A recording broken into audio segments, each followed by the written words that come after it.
Good afternoon. It is 3 o'clock. I'm Joseph Bonanno, live from the 104.5 The Zone studios. The Titans introduced named general manager Mike Borgonzi today in a press conference at St. Thomas Sports Park, where Borgonzi described what his vision is as the new Titans GM. My vision as a team builder is to draft and develop. We want to build a foundation of homegrown talent and reward those players that meet our standards. We will be relentless in our pursuit of building competition throughout the roster, whether that's the draft, free agency, waiver claims, or trades. And I think it's imperative that we build the right 53 on this roster as well, and not just collect talent. In NFL news, Mike Borgonzi will join 3HL live at 5 p.m. right here on The Zone. In NFL news today, the Jags have fired general manager Trent Baalke. According to Ian Rappaport, Jacksonville owner Shad Khan stated that Ethan Wall will serve as the interim GM as they continue looking for their next head coach. It was reported that multiple times that Jags missed out on several head coaching candidates due to their current setup, which now changes. Also, the Jets have hired former Lions defensive coordinator Aaron Glenn to be their next head coach, the second Lions coordinator to get a head coaching job this week. And the Raiders have hired Tampa Bay assistant general manager John Spytek as their next general manager. Spytek was a finalist for the Titans GM job. For our foundation repair and waterproof needs, you need to visit USSTN.com. Breaking news at once on your home for the Titans and Vols. This is 104.5 The Zone.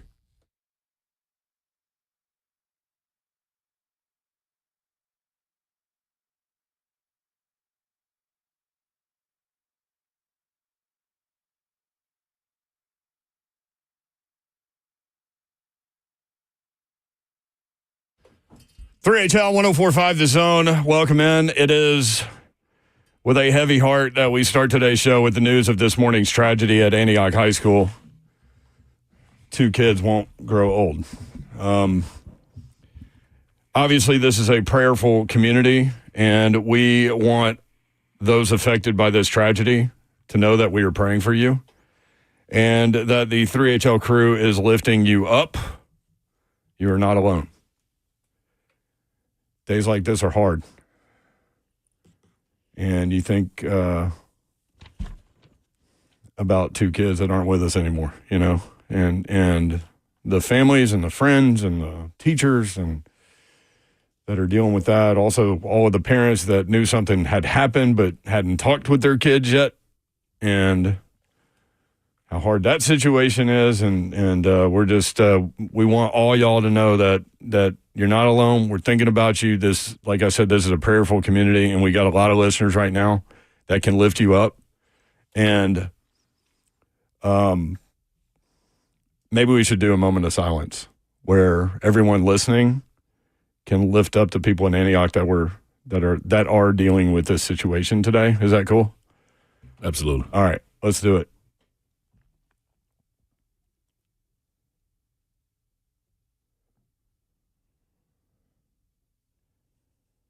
Man, you know, it's like, you know, like life comes at you fast. Like you wake up and you're like, okay, the Titans, Chad Brinker is going to be on the RK Dub this morning. And he was great. And they were great. Props to RK Dub this morning. Great job on that interview. And you think about like the Titans are welcoming in their general manager and all of these things. And by the way, Mike Borgonzi will join us at 5 o'clock today. And yes, he will go in the boom boom room. So that lets you know that we will pay attention, obviously, to this story and all of the people that are hurting in our community right now. We're also going to do what we do. So I hope that's okay with everybody. But it's just, you get ready for the day and a big Titans day and all these things, and then just tragedy happens. And it's hard. It is, man. Especially like, you know, being a Metro kid, growing up, going to Pearl-Cohn, going to Haynes, going to Lockland, going to East, pretty much every school. But you always say you're a Middle Tennessee man. I am, man. Well, and Memphis and Chattanooga. Absolutely. All through. Knoxville. Yes, the entire Tennessee Department of Education. You are like the human TriStar. Yeah, I appreciate y'all. But it's difficult, man, because these are the people you see daily. Like, you don't go to school, go home, and then it's over with. You go to school, go back to the center. In the summers, you're going to vacation Bible school together. Like, you go to all these things and these events, games, whatever it may be. So you continue to grow with each other, and to know that, man, you're sending your kids off and it's a possibility that they may not come home. And in this situation, I think we also got to continue to remember for the people that wasn't affected or impacted by this straight on, like this is our community. And I think we always treat it as such. So continue to pray for those people, man, the strength, you know what I mean, a hug, pat on the back, text, a check, whatever it may be. Because we all are one. You know what I'm saying? I know there's plenty of counties, as much as Nashville is growing, but under the umbrella of Nashville, this stretches all the way to Murfreesboro, you know what I mean, Smyrna, Hendersonville, like Gallatin, like all of us are affected by it. It's a guarantee that somebody knows somebody that's been impacted by it. So we gotta somehow change this, but always, man, always kiss, hug your loved ones when you're sending them off, and be grateful that they're making it back home, because this could be any one of us. And remember, so many kids that were in that cafeteria too, right, that witnessed this, Yeah. that survived, but will never be the same That's right. after it too. So, a reminder that we need lots of love towards Antioch and towards all those students and those kids that were there for this too. Definitely. Can I make a request? Yes. And I know it's easy for everybody to go political with something like this, but can we focus on the pain that people are going through today? Mm-hmm. At least in our forum, I just humbly ask y'all to do it that way today. Is that okay? Absolutely. Yep. There are other forums and avenues for you to get that out, but now you've got parents of two kids that won't come home. Or excuse me, two kids that won't come home to their parents. Sorry. Yeah. 3HL 104.5 The Zone. Coming up today, Coach Mack, presented by Two Rivers Ford, will hop in at 3:20. Obviously, the Titans brass met with the media today. We'll kind of go through that. We'll ask Coach Mack for his opinion about what he heard today. Todd Furman, Bet the Board podcast at 4:20. NFL Conference Championship weekend going on. Washington at Philadelphia. Philadelphia favored now by 6.5. That line out to 6.5. That's the 2:00 game on Sunday. Buffalo at Kansas City, the one everybody's waiting for. Kansas City favored by 1.5, 5:30 p.m. We'll ask him about that. Favorites to win the Super Bowl, and this is interesting right now. Philadelphia, the favorite to win the Super Bowl at plus 175. Kansas City second, plus 210. Buffalo at plus 250, and Washington, as you might imagine, plus 850. Would any of y'all want to play Washington right now? No. No, that's way. a tough go right there. And Are people the Eagles your favorite to win? no. Me either. I would say Buffalo, Kansas City winner. Yeah. Right? Yeah. Absolutely. That's Unless what I'm they going. just beat each other up. I went with that coming out of SEC the style. right. Yeah. I went with coming after the Buffalo Baltimore game. That was who was going to win the Super Bowl. So I just know you can't bet against Mahomes, but hey, That Right. dude, man. he's different. He only has 3 playoff losses That's nuts. ever. And he's Ever. so if he wins the Super Bowl, What is it? 16-3 or 19-3? One That's of those. crazy. I mean, if he wins the Super Bowl, he'll have more Super Bowl championships than playoff losses. that's nuts. How about that? And he was drafted when? Coconuts. 2017. No, I'm sorry. Where? Oh, 10th. Yep. And it's funny because we'll ask 10th overall. Titans general manager Mike Borgonzi will join us at 5 o'clock. We'll ask him about that. Yeah. They had to get in because word around the camp. I went back and read about this. The word around the campfire was that Houston was going to take Patrick Mahomes at 12.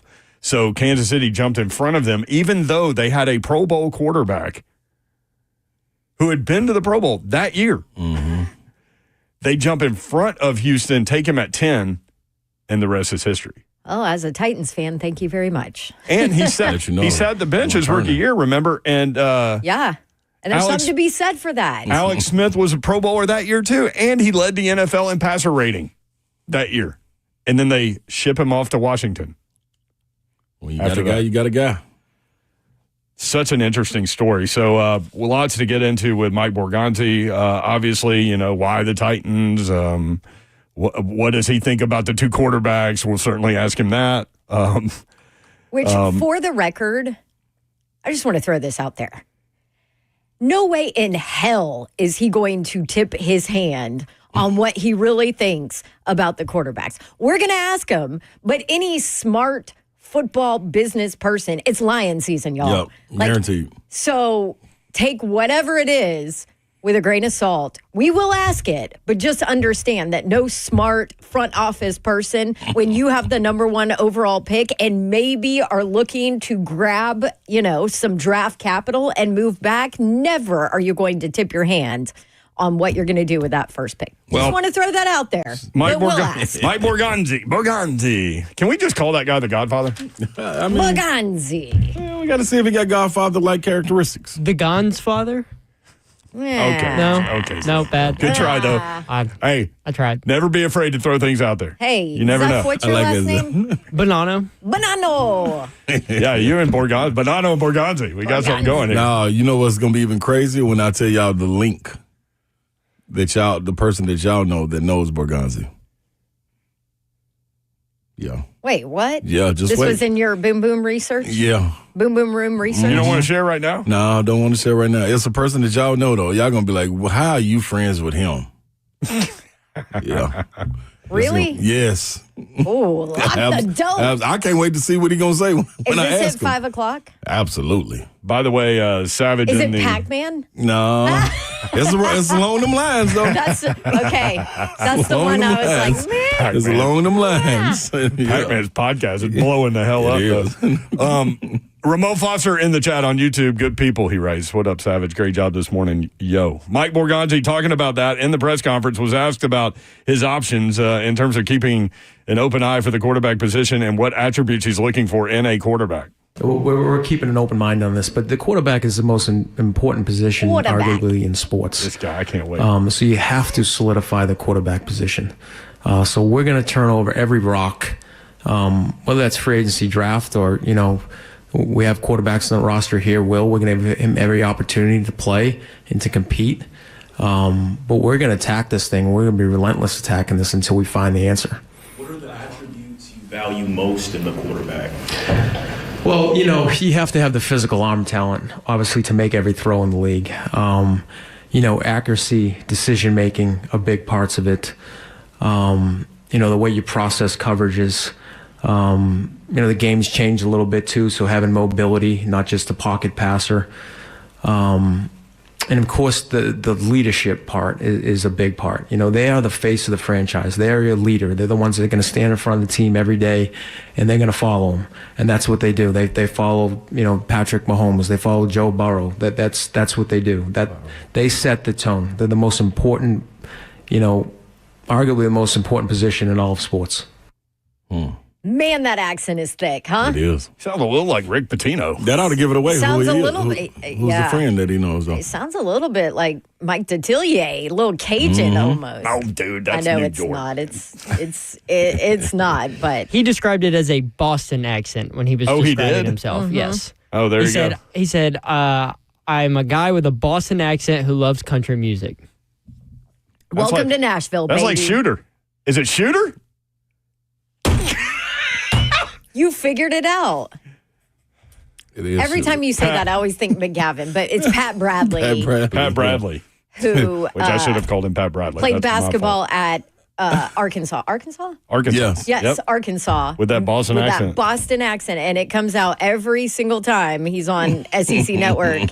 Especially when he gets going, then it gets really thick. And I bet Borgonzi's gets really thick too when he's fired up. ain't no question. Like when I talked to Pat, he was like, "Y'all got my guy. You got my guy now. So I'm about to be in Nashville." I'm like, "What are you talking about?"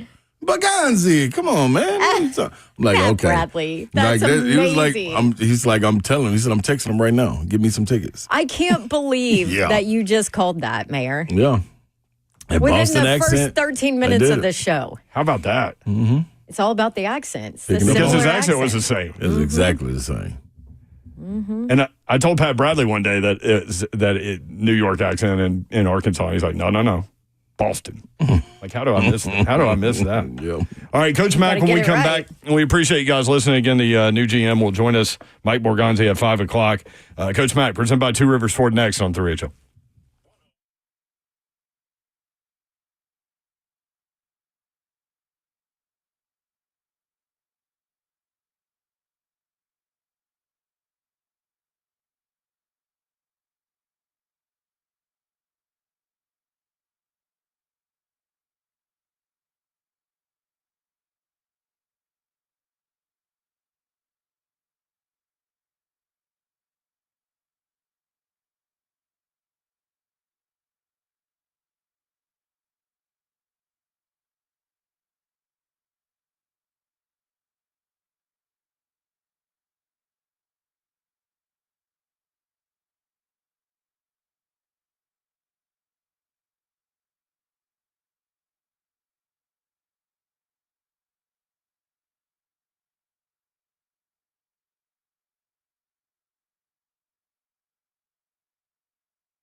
3HL 104.5 The Zone. Brent Doherty, Don Davenport, Ron Slay.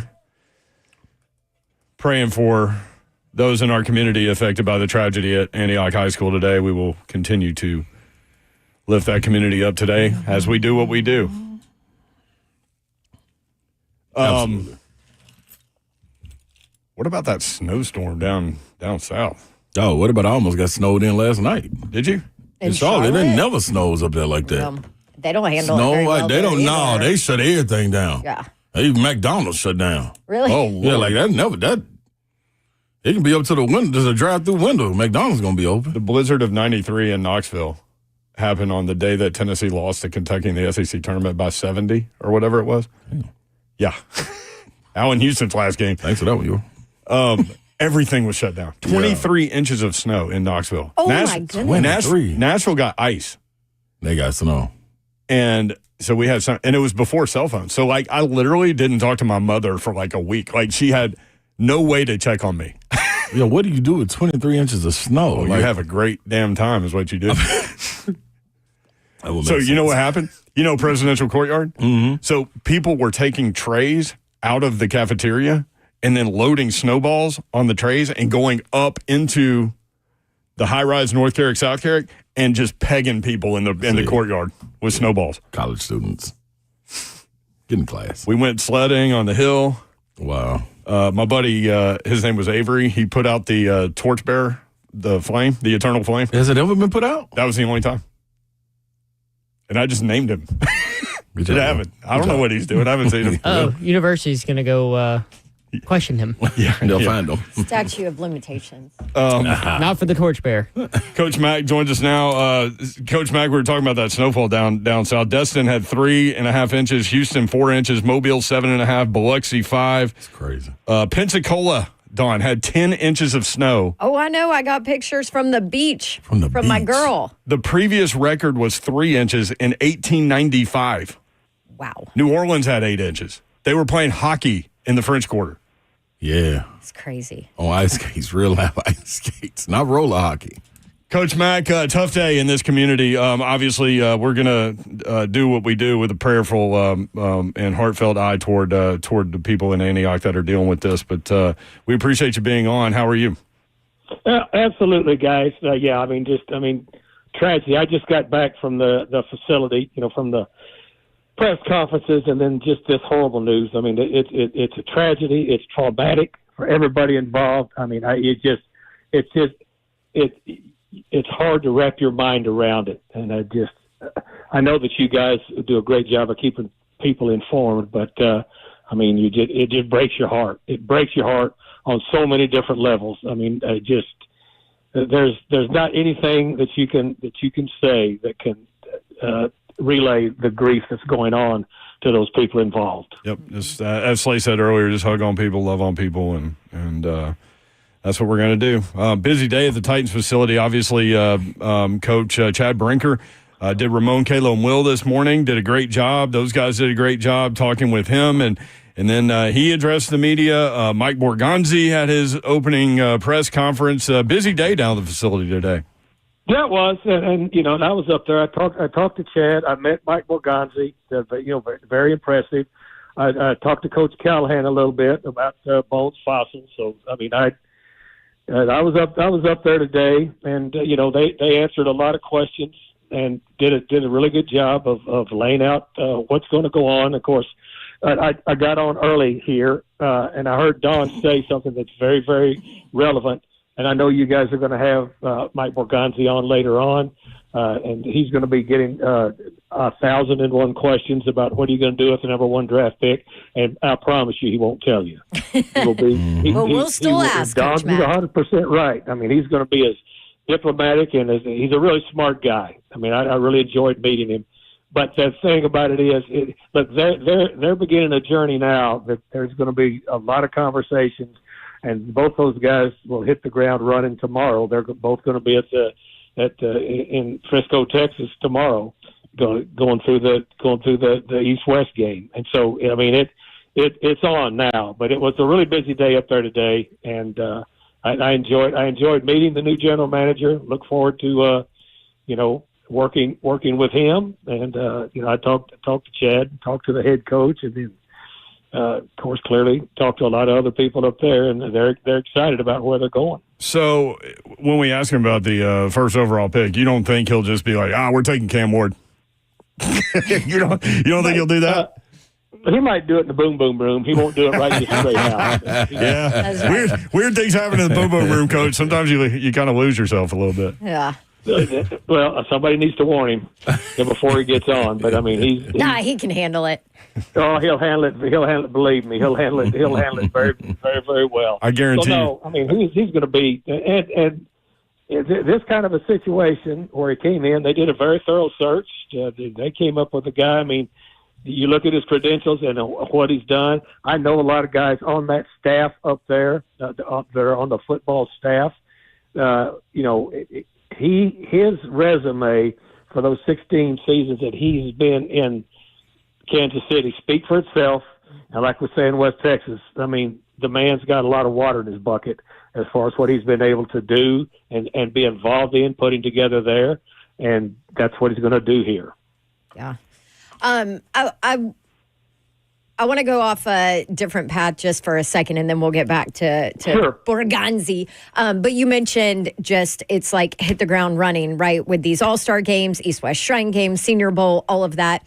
Can you peel back the curtain and tell everybody what GMs, scouts, all of that get at these games? Their access, their interviews, what they look for, just everything about why these All-Star games are so important when it comes to the scouting part. Sure, absolutely. Now, this group has been scouted starting from last year, correct? Right. I mean, this group of players, the work has been done on them starting with last year. You're always a year ahead but this gives you a chance to sit down with these guys in a different environment. I coached in the Senior Bowl 4 different times. Once as a head coach, 3 as an assistant. And that kind of access is invaluable because then you get to live with these guys for a week. The scouts, whether they're area scouts, whether they're combine scouts, all of the scouts, the regional scouts, the national scouts, they've all got the reports in. They've already had preliminary meetings. They've looked at these people, but now the coaches and the executives get together down there and see these guys in an environment that is a neutral environment for all of them, but you also get to see them compete against the other people. And also, this is their first chance really to start going through the interview process that is going to happen. What's gone on, what Nagy has done, the way he has set it up down there now, Don, is now they're scheduled interviews. It's much like the combine. It's really well run, but you get a chance to, as they say, get your hands on them. You get a chance to get your hands on them, to feel them on the field, to see what they're like with their other people. It's invaluable. I love coaching it just for that inside value part of it. But for everybody involved with it, this is just. And I know that Jim Nagy has the saying that the draft starts here in Mobile. Mm-hmm. Well, it's 100% right. This is where the official start of it is for the National Football League because this is everybody's first chance as a collective group in the National Football League, all entities involved, to be able to see these guys in mass and to start comparing them one to the other face up. And these All-Star games don't count as like interviews that you're allowed to have, meetings, all of that, right? They don't. You talk about the numbers, wise? Yeah. No. It's separate from the numbers. This is why. This is another reason they're so important. Oh, it's extremely important because now what you can do is you can double up. You're able to double up in an organized fashion, which is amazing. When we go down there, the years I've been down there. Now with Titans Radio, we interview a lot of people and get a lot of cuts that we use during the draft show because we'll try to pinpoint the guys down there that not only will be we think that might be taken by the Titans because we have no idea, but you get an idea of where their standing is in the league so that when they're taken on draft day, you got some cuts for those that you can put in during a draft show. You and Brett are so good at identifying guys that, like, you guys always have cuts from people that the Titans draft. It's crazy. Well, I mean, I've been doing this for a minute, but it takes a while to be able to parse through it, and I love doing it, but it's time consuming. But you can, if you've been doing it a while, you can start to understand how guys start to flesh out. You won't know exactly, but you can get within. You've heard me talk so much about. I've shown you guys, how we pod players in pods, not just by linear, but we go horizontally. You can put players in pods and kind of figure out where they might be going league wide once the draft starts. So, Coach Mack, if I were to go down there with you, and you know me, I'd just be all over trying to drink water out the fire hydrant and out in fire hose and everything else that it's coming out of. But where would you tell me to start? Where would you take me first when you get down there to the Senior Bowl? Like, what are you looking to scout first? In the trenches? Where do you start? I tell you to follow me. Don't do a lot of talking. Just listen. Bring a pair of binoculars, and we'll focus on one position group a day. We'll work through this position group, and then we'll talk about it at night, what you saw, what you liked, what you didn't like, and where you were right and where you maybe weren't quite right, and then we'll go to another position group the next day. You would love it because you like this stuff. Yeah, I love that stuff right there, to be able to see. But you can't – it's like going to the county fair. You can't ride every ride at once. Coach Mack, and that's what I tried to do. What was it, 3 years ago, 4 years ago, whenever I started here? I was down there watching everything at Titans practice, Coach. Like, it's hard. You're like a bird dog jumping out of the truck trying to jump every rabbit that jumped out. Bird dog. And walked away after an hour and a half, Coach Mack, and knew absolutely nothing. Yeah, exactly, because you said, well, what about this? What about this? Let's go here. I said, look, first thing I want you to do is breathe. Second thing I want you to do is just let's watch one guy. How's that? Yes, sir. So, Coach Mack, I know you guys have been diving in so far. Who's somebody that you're looking forward to getting an up close and personal look at? I've really dug in. First of all, on the edge rushers right now. Okay. In this group, I've dug in on the edge rushers, and there's some guys. If you're looking at positions and you want to know which positions, in my humble opinion, are a little bit heavy right now in this draft. Every draft is different. Deep. It's the edge rushers, defensive tackles, and there's some really quality running backs in this draft. And running backs aren't going to be, there's maybe one, maybe two that will be taken in the top 32. But throughout the belly of this draft, there are some quality running backs that are in this draft. I've been concentrating on the edge guys. Both guys from Texas A&M are going to be down there. I'm going to start with the edge guys. I always like to go when I go down there. If you were with me, Slay, we always start with the big guys. I want to watch the bigs on both sides of the ball. So that's where I'll start. I'll be sitting right there with Ramon. He's bringing his own binoculars this year. I'm making sure of it. That's good. But we will watch the bigs because that's where it all starts. And then from that point, we'll transfer to the corners and the receivers because those are the best one-on-one matchups that you get to watch. And the way that Nagy's got it set up now, used to be. I could go over just the years. I've been there, for this is my 39th time down there, forever how long I've been in this league. But they used to practice. You used to have to drive over to Fairhope across the bridge to go to one practice. The other one was back at a military school. It was. Now you're at the same place. You get there at 9 o'clock. You sit through the first practice. There's a half-hour break, and then the team comes in, and you sit there through that practice. Then you go to your interviews at night. It's very well organized. It's very much in line. It's very easy if you want to put the work in and the hours in to get a lot of people looked at in the 3 days we'll be down there. You said you are looking at the edge guys. Do you have an initial reaction or take on Abdul Carter? Because obviously this is the first year he kind of transitioned into that position. So I'm just curious if you've had a chance to watch him at all. Yeah, I did. I've done work on him. He's what you want in today's football. Coming off of the edge, he's initial first step is really good. He's twitchy. He's got some violence when he wants to go speed to power, and You know how I always like to talk about that motorcycle lean, and he's got that inside knee bend. Yeah. And the other thing that he's got, the guy is, it's important not only the initial get off, but it takes a lot out of you to rush the passer down in and down out. He's a relentless dude. He's the number one guy in that group. I'll just say that. Yeah. What about James Pierce Jr. from Tennessee? I like him. I like him, and I think the especially if he goes to the right place in the right type of system, because he can go from a 3-point to a 2-point. The guy is really flexible. I like what he's been taught. He's had excellent coaching from Ronnie Gardner there. Excellent coaching, and you can tell he understands hand placement. He understands how to set somebody up, but he has got an innate skill. His get-off is good, and then the thing that he doesn't have a whole lot of anchor right now, but I've coached guys and have seen guys in this league play that position that don't necessarily have the maximum anchor, but their quickness and their ability to be able to shock, shed, and avoid is elite. He has got that. And, again, I'm going to take it back to the coaching that he got at the University of Tennessee. He could not be better prepared coming into this league. Okay, for people that don't know what you're talking about, anchor. Well,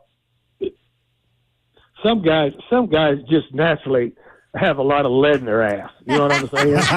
You were trying to figure out how to say that on the radio. I'm trying to figure it out. I was pushing you because what did I just do to you, Slay? I was like, Yep. Don was slapping her butt. Little anchor. Just put you on the spot there, you want to get Coach down Mack. and talk football, that's what you're looking for. Can you drop your hips? Can you set in, and can you hold a point and hold an edge against a 325-pounder that's trying to run through your face? That's what I'm talking about. Yep. Coach Mack, you mentioned the guy from Texas A&M, and I mean immediately from game one was jumping off the tape to me, number 11, Nick Scowerton. Yep, 285 on that dude. Hey, man, that dude was a monster. Every time I turned on the game and watched A&M play, like you could see him. Like, I don't know what his conditioning or anything is like, because it seemed like he didn't play a lot of plays, but, boy, when he was out there, Coach Mack, I mean a dog hunter. Well, the first thing look, Ron, you got a pretty good eye, because the dude's one of the top tier guys. He really is. Now, what they do at Texas A&M, look, they had a very, very, just like most people do in the Southeastern Conference. They had some depth there up front, because that's how you win. That's how you win. And so you see him roll in quite a bit. Very seldom do these guys, because you can suit up so many more players at the collegiate level. I mean, how many did Tennessee play this year? That's right. Front? That's right. Yep. I mean, they ran through 10 and 12 a game. Okay, so you're rolling guys in there. So when you get into this league, because you can only suit up 46 guys on a Sunday, their reps will increase. But his physical ability, I mean, I'm very, very impressed with that. You're spot on with that. Yeah. Coach, Titans with a big hire, getting praise from everyone around the league. Bones Fossil, special teams coordinator. What do you know about him? What don't I know about Bones? I mean, first of all, his dad and I were coordinators together at Arizona. You know, his dad Jim, God rest his soul, he was he was hired as the offensive coordinator when we went to Arizona. You know, he had come from Denver. And then, you know, I was the defensive coordinator.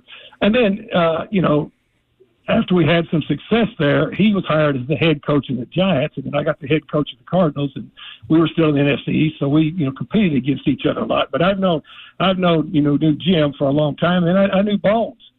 And then when Bones was coming up, you know, and once he got through, I mean, Bones has a pretty, if you look at his career, what he's done, I mean, he was an athlete. He was the athletic director and the head coach at New Mexico Highlands when he was very young.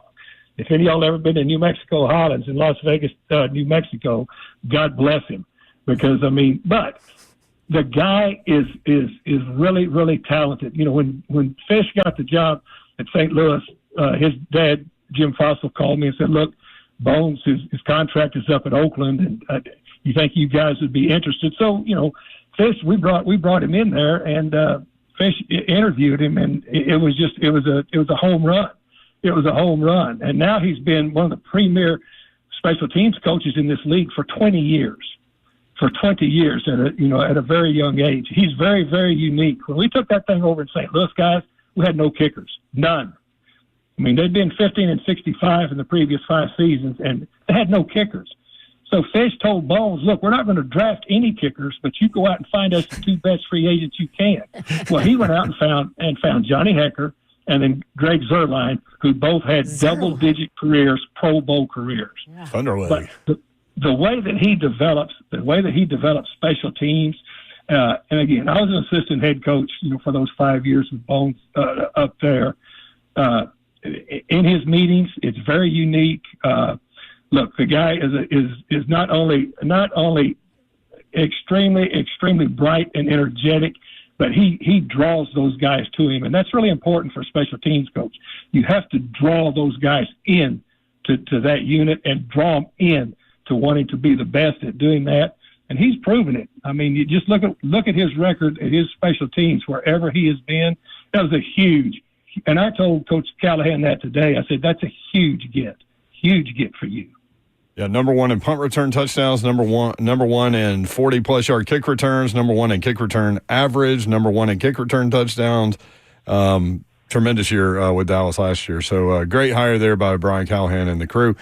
Coach, we appreciate you, man. Thank you. Appreciate you, Coach Mack. Guys, appreciate you guys. I'll see you. All right. There he is, Coach Mack. Going to be fun talking with him during the draft process as he gets he and Rhett Bryan get their super secret board together. Oh, yeah. It's serious. More 3HL coming up. Stay tuned.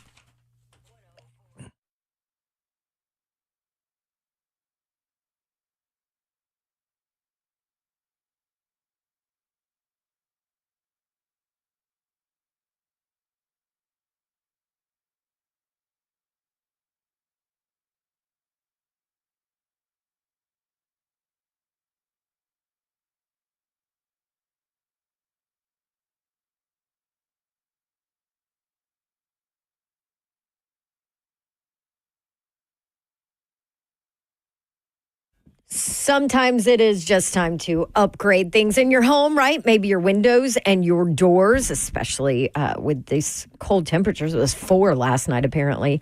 And maybe you realize that you need new windows. Well, I would love to recommend to you Pella Windows and Doors of Nashville. That's who we used for our rental property and our home to redo our windows and doors, and I've loved the experience with them. You might be surprised to learn how affordable replacement windows are from Pella, affordable, and the best quality out there. They were voted number 1 by Nashville homeowners as the leading window brand in Nashville based on the sitting 2022 survey of leading window brands among homeowners. And on top of that, I can tell you they have the staff and then some in place to take care of you.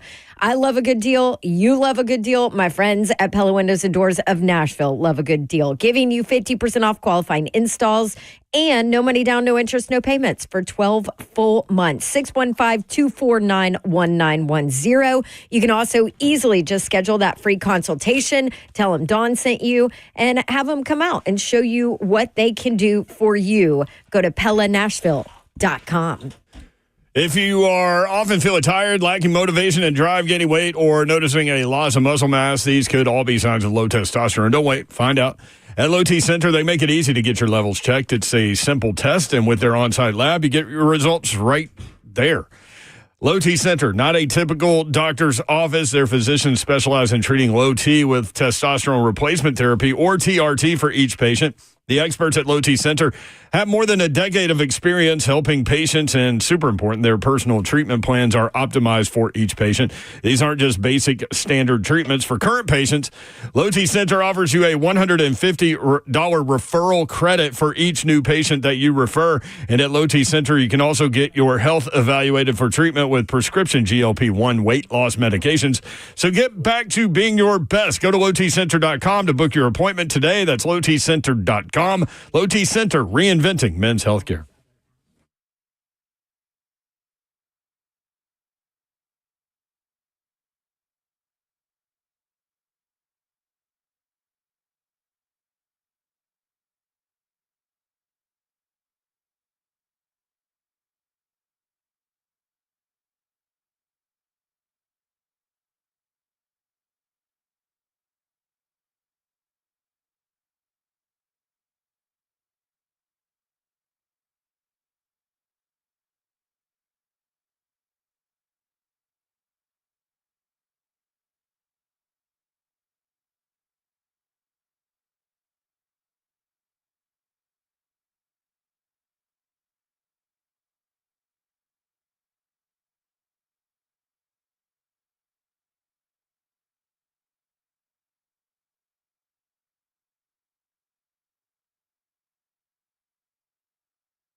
3HL 104.5, The Zone. Britt Doherty, Don Davenport, and Ron Slay. The executive producer of 3HL is Zeph. What's up?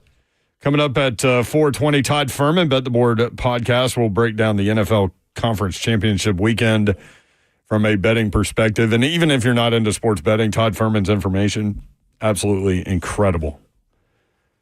And his communicative ability, absolutely incredible. And his trash talking towards Slay, absolutely incredible. Furman. Oh, yeah. Yeah. Coming up at 4:20. Also, new Titans general manager Mike Borgonzi at 5 o'clock. Mike Borgonzi. So we'll have actually an extended period of time with him at 5. So that is coming up. Tennessee suffocated number 14 Mississippi State last night, winning 68-56. Vols were 0-2 against Mississippi State last year. What was different this time around in that basketball game, Slay Dog? Their defense and them playing at home. I think 16 first half points. Yeah, it's almost as simple as that. It's going to be tough, man. Listen, I'm going to say this. It's going to sound like a broken record over and over and over all through the season. It's difficult to win at home. I mean, to win on the road. Like, it's a different team. It's a different focus. And Tennessee was coming off a loss. You know what I'm saying? And Mississippi State was coming off a big-time win against their rival. So, Ole Miss, huh? Yeah, and they went into overtime. Yeah, so, a short turnaround, and had to get on the plane, come up there.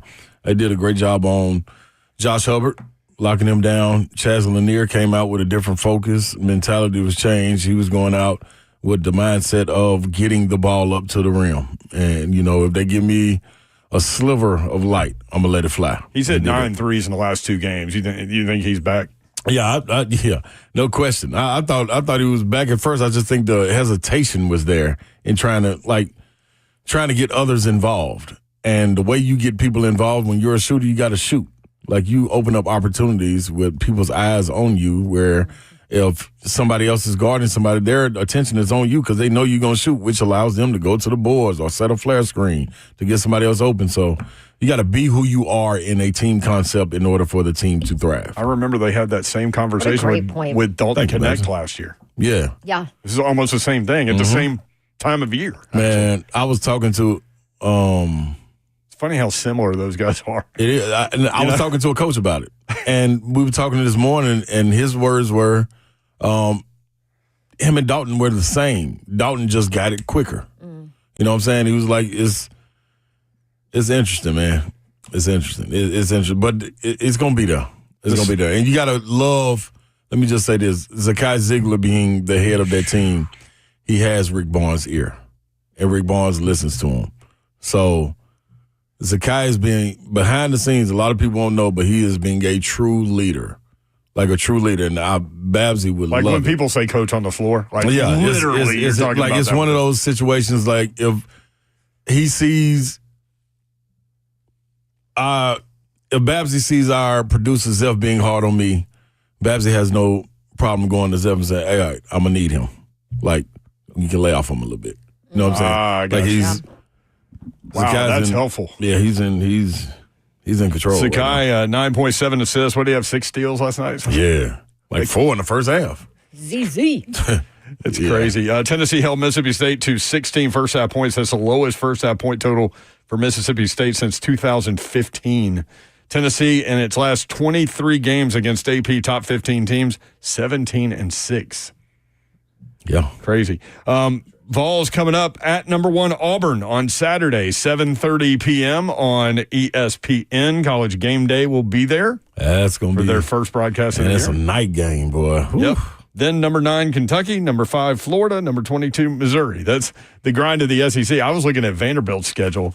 Coming up, and they lost at Alabama. Alabama over 100 points for the second time in a row, 6th time this season. Vandy with 5 players in double figures. Jason Edwards with 21. He's had 18 or more in 3 of the last 4 games. Here's the rundown of Vanderbilt's schedule coming up. And keep in mind, they just played 2 top 25 teams, 2 top 10 teams. Yeah. They host number 9 Kentucky Saturday, then at Oklahoma, which was one of the last undefeated teams, at number 5 Florida, number 1 Auburn, at number 6 Tennessee, at number 9 Kentucky, number 16 Ole Miss, at number 13 Texas A&M, stop it, Yor. number 22 Missouri. 8 of the next 9 Vanderbilt opponents are all ranked. SEC, man. Man, it is They're in serious. league play. Good gosh, it's serious, man. Wow. Crazy. Wow. And the highest paid coach ain't even got a win yet. 0-5. They play tonight. Coach Cal. Yeah. They play Georgia tonight. Can they get Georgia at home? What do you think Listen, about Georgia took Auburn to the brink. Hey, No, y'all that got to was win. a fluke. Slake, I meant to say this yesterday or the day before. You called that. Yeah. Because I was like, I just wrote that off as a win for Auburn. You're like, dude, that's going to be a tight game. Play them tough every year, man. Play them tough every year. Hey, That's all right. That's all Georgia right. That's rivalry. See, this is the thing that people don't know. realize. Exactly. Yeah, it's always a big one. Yep. I've said it before. That one is just as important, maybe even more important to me than Alabama. Yeah. Now, I'm also a Georgia girl from Georgia. My mom's a Bulldog, so, you know. But Bruce came out and said it. Like, it's teams that we want to beat. And Georgia's one of them. Georgia and Alabama's I mean, they recruit similar Absolutely. kids, They go in too, that area. because of that footprint. Yep. Like, Auburn is an hour and 15 minutes from Atlanta, you know? You're spot on. Let's hit a couple of phone calls before we head out for the break. Josh in Indiana. Josh, what's up, man? Hey, how we all doing? Good, Josh. Hey, What's Josh. up, bro? Josh? Well, lifelong Titans fan. I just wanted to give you all some great credit. I was listening to Ramon, Kayla, and Will this morning and the Chad Brinker interview. Great job. I know that guy's got a lot of targets on his back, but he fielded the tough questions, gave a lot of great answers. I know there's been a lot of tough times and a lot of infighting with the Titans front office, but I think it's time for the front office to just roll their sleeves up, take a good gut check, look at who they are. They can get this thing turned around, and I believe in them. I've been a fan for over 25 years. So, tighten up, baby. Hey, thank you for the Love it. positive words Thanks, Josh. about their conversation, which was great. And you can get it where you get your podcasts. Chad Brinker on with Ramon, Kayla, and Will this morning. We will play some of what was said during that interview when we come back. So stay tuned for that. 615-737-1045. Johnny in the borough. Johnny, what's up? What's up, guys? So I called you guys about a week ago, and I wanted to give like a little hint on how I bet, and I wanted to hook up Ron Slate. Yes, sir. And I I'm still remember. here. You I wouldn't remember give too. you wouldn't give your tips. I'm going to today, fellas. Uh-oh. It's a great day to be. Pen in hand. Really quick, mathematically, this is what you do. So say the spread at the end of the game, it changes, it fluctuates. So what I'll do is I'll find like a -2.5, and a lot of times those teams might be up at 5 or 6 points. And, Ron, at the end of a basketball game, if it's close, the team losing, they're going to do what? They're going to foul. Yep. And the other team shoots free throws, and they gain that spread, but you're already locked in at -2.5 when they ended up winning by 9 or 10. You don't double your money, but it's close. So I put $20 on it. You'll win about 16 over that. So, hey, you just grind on it, and you'll make some money. I like that. So find the 2, 2.5, 3-point spreads in basketball and do it that way. Like yeah, that. and but you got to do it in the 3-minute mark because MGM will lock it around 2 minutes. You can't bet. But last thing, and I always end my phone calls this, it's a great day because I talked to Ron Slay, baby. There he is. He's Johnny. Let's in the go, borough. Johnny. That My needs to be our man. next drop right there. Chad Brinker on Ramon, Kayla, and Will. We'll play a couple of cuts from that interview when we come back. He talked about Rand's firing, among other things. That's next 3HL. Stay tuned. 104.5 The Zone.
If it is football time in Tennessee, it is scoreboard time. Where are you catching the playoffs this Sunday? Scoreboard Opry is where you need to be. Scoreboard Opry near Opry Mills Mall in Donaldson is open late and always warm.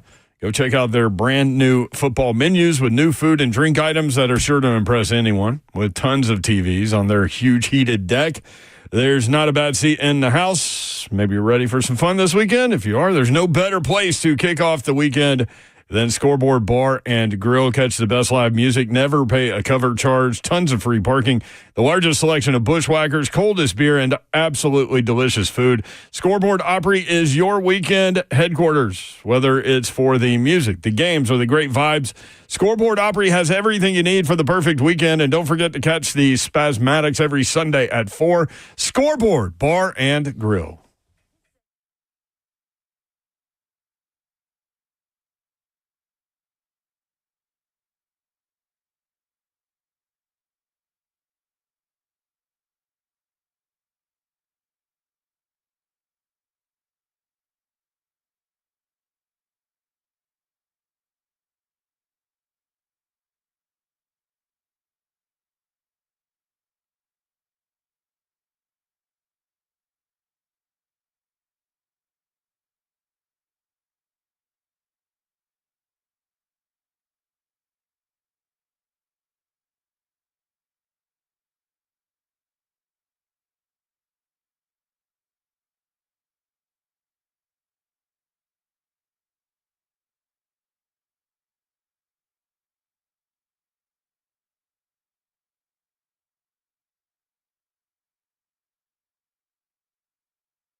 Good afternoon. It's 4:02. I'm Joseph Bonanno live from the 104.5 The Zone Studios. The Tennessee Titans introduced new general manager Mike Borgonzi today in a press conference at St. Thomas Sports Park, where Borgonzi described what his vision is as the new Titans GM. My vision as a team builder is to draft and develop. We want to build a foundation of homegrown talent and reward those players that meet our standards. We will be relentless in our pursuit of building competition throughout the roster, whether that's the draft, free agency, waiver claims, or trades. And I think it's imperative that we build the right 53 on this roster as well, and not just collect talent. Mike Borgonzi will join 3HL live at 5 p.m. right here on The Zone. In NFL news today, the Jaguars have fired general manager Trent Baalke, according to Ian Rappaport. Jacksonville owner Shad Khan stated that Ethan Wall will serve as interim general manager as they continue looking for their next head coach. It was reported multiple times that the Jags missed out on several head coaching candidates due to their current setup, which now changes. Also, the Jets have hired former Lions defensive coordinator Aaron Glenn as their next head coach, the second Lions coordinator to get a head coaching job this week. For all your foundation repair and waterproof needs, you need to visit USSTN.com. Breaking news at once on your home for the Titans and Bulls. This is 104.5 The Zone.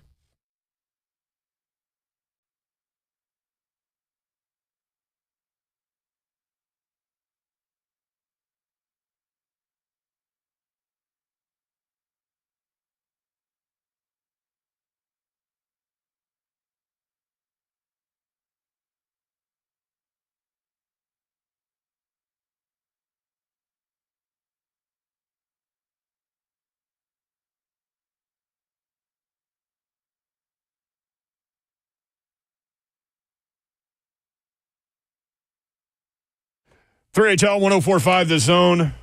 Brent Doherty, Don Davenport, Ron Slay with you. Tough day in Nashville, man.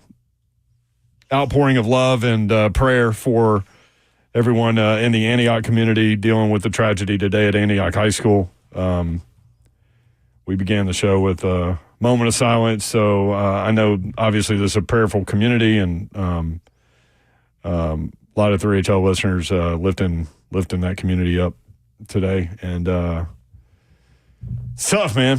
Yep, indeed. I think you said it best. I mean, just all you can do is love on people and hug on people every day. That's it.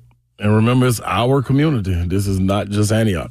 This is all of ours. That is definitely true. Coming up on the show, 420, Todd Furman, Bet the Board podcast. We'll talk about the NFL playoffs, conference championship weekend coming up. And the Philadelphia Eagles as the Super Bowl favorite right now? Currently, because and someone I would give you credit, but in my Twitter feed was like, well, the reason why Philadelphia is the current favorite to win the Super Bowl is because they are the bigger favorite in their game this weekend against Washington. So Buffalo, Kansas City, basically a pick 'em. It's a 1.5 point line, Kansas City favored. So, and it should be. Once the matchup is settled and you've got either Buffalo and Kansas City playing against Washington or Philadelphia, Buffalo or Kansas City would be the favorite in that game, I would imagine, right? Yeah. Totally agree. Washington is 6.5 point favorite. It was 5.5. It's leaking out to 6.5. I just I don't know that I trust Jalen Hurts in that pass game, but then I start thinking about Saquon Barkley. That's the game changer. I mean, the only way that can go left is if AJ and them start pouting like they want the ball. Because, man, this is almost the way that offensive line is clicking and the way, like, the marriage between running back and O-line, like, they know how to – it's like when Derrick Henry was running for his 2,000 yards. Like, they knew where to block. Also, going back to Pittsburgh, when Le'Veon Bell came in with that different running style, they knew how to block for him. They knew not to just fire off and try to maul a guy. It's almost you hold your block. They were holding their blocks and letting him figure out the hole, then boom, he's gone. Saquon is in a whole different groove right now. Like, you can see it. The man told Jalen Hurts, watch this. Before the 72-yard touchdown? Before the run. Watch this. And didn't get touched. And smile like, oh, yeah, we about to do this right now. Was that the one where Hurts had his arms up? Yes. Like a touchdown before Saquon even crossed the line of scrimmage? And the offensive lineman was walking off when he said, like, dude, that marriage is the only thing that can disturb that is divaism. If somebody starts pouting about not getting the ball, and it makes Jalen Hurts start second-guessing things. Is Jaden Daniels dangerous enough right now to go up like 14-0 or something like that? Because that would completely change what Philadelphia needs to do. My thing with that, I just feel like it's at some point a rookie has rookie moments. Like you've never been there. Now, don't get it twisted. Jaden Daniels is magnificent. I was going to say he did against Detroit. No, he looked phenomenal. Now Detroit's defense depleted, not good, no question, all those things. But this is going now. You still on the road in the playoffs. Phenomenal. Yeah. Now you're about to take another step. As you step closer to the sun, it's going to get hotter and hotter. Unless you've been there. Unless you've been there. You don't know. I ain't never been that close to the sun, so I don't know. I know somebody that has. The Eagles have. I know Kansas City has. So. As we said, before we talked to Todd, what do you think about that Buffalo-Kansas City game? Is it this simple? Whichever quarterback has the ball last wins? Yeah. I mean. Yeah, I was laughing. Jair said AJ's reading his book. that is one of the funniest things, and kudos to AJ, man, to kind of be able to check out. But to do that, you bring that to the workday on the sideline. Yeah, I mean, that's what's up, man. Go. Talk about being about you. And by the way, you never did that when you were the Titans. Right, yeah, why would you read? That's never come out before, but now all of a sudden it is. Been like, reading the book? He said it time. He's crazy. Although, on a side note, did you see how sales of that book have absolutely skyrocketed? It went from like 230 on the bestseller list to number 1. That's crazy. But like the NFL is that's king, all it takes. Man. Yes, if you're Nick Sirianni, do you have a conversation with him? Be like, hey, man, this is about the team. Like, this sideline is the team's space. Can't right now. You can't. Can you? Can't right now. And I don't think you ever can with A.J. Brown. Yeah. It was something that I said when he left here that I was concerned because he's not a team guy. During the game. Yeah, that's reading his book. I mean, listen, it's one thing if you want to write quotes on your cool. arm You gonna read them like during that, the game. But really, you're gonna pull your book out in the middle of the game. Stop. Hold on, y'all. I gotta go to chapter 14 real quick. Stop. I do it all the time. No, you don't. Because trust me, that would have been noticed. We would have saw that. Yeah. This is a team sport. Yeah, that's weird. That's a little weird. That's a little weird. But I mean, I think he's a lot to handle in a lot. To that point though, Babsy, when you do that, you're trying to get away from something. So I used to. What do you mean? When I was playing, me and the assistant coach didn't get along, and I felt like he was trying to sabotage me. What country was this? This was in Italy. Going to the coach, like he was affecting my playing time. And it started to affect with me mentally. Mm-hmm. So I used to pull up to practice every day listening to gospel music. We'll come into the locker room blasting gospel music, just like, dude, I can't nothing faze me. I got to get in my own zone right now. And I would come in to practice singing gospel music, like just so I could be like, okay, I got to block him out and he got to leave me alone. He knows not to mess with me. And it worked. So, but I'm saying that to say, like, something was going on. So I was trying to escape from that. You know what I'm saying? So him reading the book, it's something going on that team. Regardless what it is, he's trying to escape. Now, maybe some of the Jalen Hurts and you feel what I'm saying? Stuff. So, and that's why I'm saying, like, it could, if anything derailed this, it could blow at any moment and be like, all right, enough is enough. Yeah. You never know when it could happen. It's just that makes sense. That's so to him doing perspective. That. To him doing that, like. So if you come in what if he go over there and that book ain't over there? Somebody done hit it. Right. Now they're messing with him. Then he gonna mess with them on the field. So if you come in here singing gospel music, we know we have a problem. Yeah, something's going on. Something's going on. Yeah. Good to know. Note to self. I can tell you something's going on in my life right now. Yeah. But that's Jaden Daniels, dog. I mean, flat out. Dog. But does he can he do it again? Like, you're at the highest level now. We got 4 teams. You win one game, you're in the Super Bowl as a rookie quarterback. It's nuts. Coconuts. Has a rookie ever won it where it's been that much on his shoulders that he's propelled them into it? Not being around like you got a great defense, You got a cold running back. You got a hell of an offensive line. Like, he's carrying them. He's the difference in Washington. There's no ifs, ands, or buts. He's only the second rookie quarterback to beat a number one seed in the playoffs. Joe Flacco was the other one, beat the Titans. Let's see. Zeph hit him. No rookie quarterback has ever started in the Super Bowl. This man out here. None. No. It's tomfoolery, Zero. I tell you. History Now, is you can something else. but you can also dive deeper into where the team was before he walked in. Like, Yeah. they have pieces there. They have a wide receiver Babs, room that was ready for They were him. 4-13, though. I know, but I'm pointing out. Listen, I think the Titans can be that. I know y'all think I'm crazy. Everybody thinks I'm crazy, but I'm like, this roster is not Hey, crazy that lady. bad. I mean, Houston did the same thing. Yeah. 3-13-1. Rookie quarterback, win the division, win a playoff That's game. cool. That's understandable. You won a playoff game and you get on out of there. Yeah.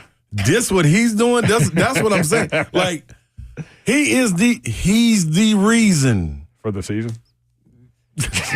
There you go. I'm just saying. Like, It's the reason for the season. I mean, I can't wait. their for that season game. is gone if it wasn't for him being the reason. Can Cam Ward be that? Can Shador Sanders be that?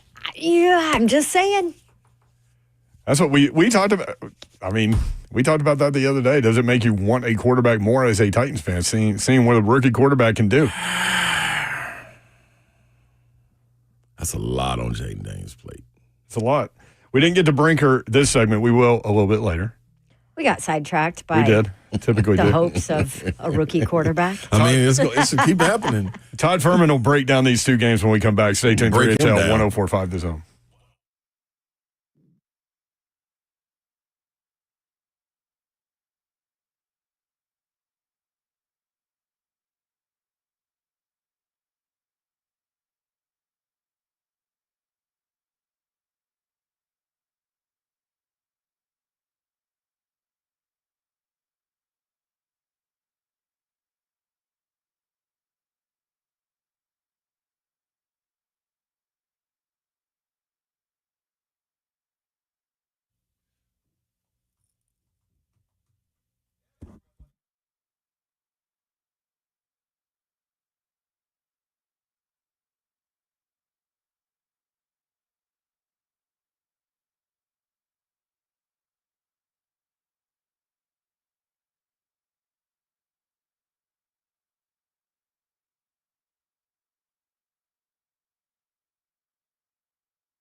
All right. Zen Sports, newest sports book here in Tennessee. You heard me talking about their grand prize winner for their sweepstakes. Well, now it's time for the December big game sweepstakes, and they're rolling out the VIP Players Club sweepstakes for January, and the prizes whole new level here. This month, one grand prize winner wins a $10,000 bonus bet on the NFL big game in February and $10,000 cash or an alternate prize of $15,000 cash. You have the ability to earn entries on every bet you place in January, every dollar you wager, plus you can earn 10 times the entries on parlay bets. Get you one ready for the weekend. Doesn't get better than this. And if you don't win the grand prize, don't worry, because you'll have a shot to win one of 5 small prizes, which will grant you either a $1,000 bonus bet on the NFL big game or $250 cash. Also, if you're a new customer, sign up with Dawn TN, DAWNTN, and you get 500 bonus entries in addition to the entries you earn from your qualifying bet. ZenSports.com/sweepstakes is where all the information is. Zen Sports, where betting just got better. Gambling problem? Call 1-800-889-9789. Qualifying wager for a wager entry must have minimum odds for any leg of the entry of at least minus 250 or worse. American odds. Qualifying wager for a wager entry must be made for a minimum amount of $5. Head to ZenSports.com/sweepstakes for terms and conditions. You got to be 21 and older and in Tennessee to bet.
3HL 104.5 The Zone. Brent Doherty, Don Davenport, Ron Slay with you. Couple of big NFL games coming up this weekend. Might as well talk with Todd Furman, our guy in Vegas. Todd, what's up? How are you? Todd, get in here. I said get in here, Todd, Father. There he is. We'll have plenty of time to cover both the AFC and NFC. How about those draft odds moving after your general manager decides that he wants to speak about bringing in the best individual talent? We see Cam Ward go from a 1-2 favorite to be the first pick in the draft. That number has now drifted past even money, and it's Travis Hunter's odds that are shortening. What could possibly go wrong, ladies and gents, than bringing in Travis Hunter, number 1 overall, who's not the best defensive back available in the draft, not the best wide receiver available at the draft. So unless he can play two ways, hopefully the Titans don't end up going down that path. Okay, but see, this is where I'm like, hold on, Vegas. Now, hold on a second. It's working. Exactly. What is their definition of a generational talent, right? I mean, Don, look, you've seen Cam Ward up close and personal. I'm not sure anybody would call him a generational talent at the quarterback position, although I do like his mobility and the way that he can extend plays. I'm not going to put him on the same level as Jaden Daniels, but I think the one thing that the Titans have to seriously consider, and we know that there'll be 1,000 machinations of draft expectations that'll go back and forth. There are so many holes that roster needs to address that if you can move out of the number 1 spot, if you're not in love with any of the players that are available there, and get a haul of draft picks, whether they be first rounders, second rounders, and allow you to start to stockpile for the future, I think that's something that has to be on the table. And given the fact that you bring in someone from the Chiefs organization, they know the value of draft capital because that's how Kansas City has been able to build themselves into a perennial contender. There you go. I mean, watching what Jaden Daniels is doing, we were just talking about this. Like, if you're a Titans fan, don't you have to investigate the interest in the quarterbacks because of what you see with like C.J. Stroud turning a 13-1 team into a playoff win the next year, Jaden Daniels 1 win away from the Super Bowl. Doesn't that, as a fan, make you at least want to investigate that, even if you weren't on it before? 100%. I mean, look, if you're sitting with that first overall pick in the draft, you are going to do everything and then some to make sure that you've uncovered every stone as far as the quarterback position is concerned. So if it's Cam Ward and Shedeur Sanders that are kind of neck and neck as the potential first quarterbacks off the board, that's where the lion's share of the work is going to come in for the Titans, because you don't want to let an opportunity slip through your fingers to let one of these quarterbacks, if he can produce at the next level and be that face of the franchise going forward. But I also think people that see the success that Jaden Daniels has had in year 1, or C.J. Stroud, who you mentioned, I mean, look at that Houston Texans roster from top to bottom. It's not just C.J. Stroud and what he's been able to accomplish. I mean, you have difference makers up and down that roster, from the defensive backfield from drafting in the top 5, a game-breaking wide receiver in Nico Collins, and some other players that have been able to fill those holes. And it's not like C.J. Stroud took all that momentum of his rookie season and parlayed into it tremendous success this year. I mean, that was a Texans team that won, arguably because they were in one of the weakest divisions in football from top to bottom. Todd Furman, our guy in Vegas. Before we get into these games, He just keeps it real. yeah. Let me ask you a couple of situations around the league. So, Buccaneers offensive coordinator Liam Cohen's going to stay in Tampa, so Jacksonville misses out on him. They miss out on Ben Johnson because he goes to the Bears. Now they fire Trent Baalke, general manager, after their top 2 guys decided to go elsewhere or stay. What is going on in Jacksonville, and what do you think about the Bears situation now with a new coach for Caleb Williams, who is an offensive-minded guy from Detroit? So with the Jags, the people I've spoken to around the league say that is one of the toughest places to win. Not just because of, the issues that come up with the Jags needing to play 2 games in London every year, but you have an owner that's a little bit quirky, and probably the best way to describe, Khan's involvement. But the fact he stayed so loyal to Trent Baalke through all of this, and now at this juncture of the game decides, you know what, I'm going to part ways with my general manager because we can't bring in a head coach. And the fact that Liam Cohen decides he'd rather stay as an OC in Tampa than take over with Trevor Lawrence, I think speaks volumes. So it's an organization that really has to figure out its direction. one that hasn't experienced a ton of success or prosperity, and you can understand why, given all the organizational failures there. So I do wonder what direction they're going to go if it's Robert Saleh. But a Titan fan should be rejoicing up and down Broadway if the Jaguars decide that Patrick Graham, the defensive coordinator from the Raiders, is going to be the next head coach down there in Jacksonville. They'll remain as irrelevant in the AFC South as they've been arguably the better part of the last decade. For the Bears, I think it's always interesting. Look, this is one of the more historic franchises that's there, but you can make the case that it's been as mismanaged as any from the front office on down. I mean, they haven't had a transcendent talent at the quarterback position until Caleb Williams, so you can understand why the level of optimism is there. I mean, they've never had a 4,000-yard passer in the history of the organization. That's unbelievable.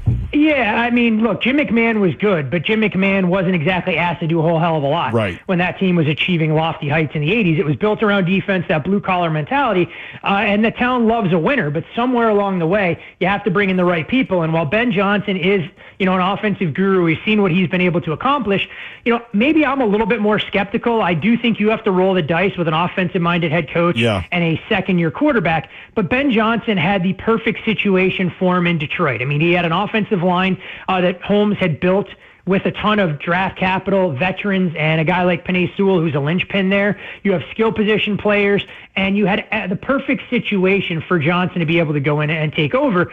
So let's see if he can go from kind of, being a micromanager of just the offense to a CEO of an entire organization. So some of the hires on both the offensive and defensive side will go a long way, but I can tell you optimism is at an all-time high for the Bears, hoping that they can start to climb the pecking order that has been the NFC North and arguably one of the most competitive divisions in the entire league. Real quick, when you guys are in the heart of the NFL season or preseason, however you're looking at this, how much time, what's the challenge in terms of breaking down team? Do you look at head coach more so than offensive coordinator, defensive coordinator, or do you look at the coordinators more so than the head coach?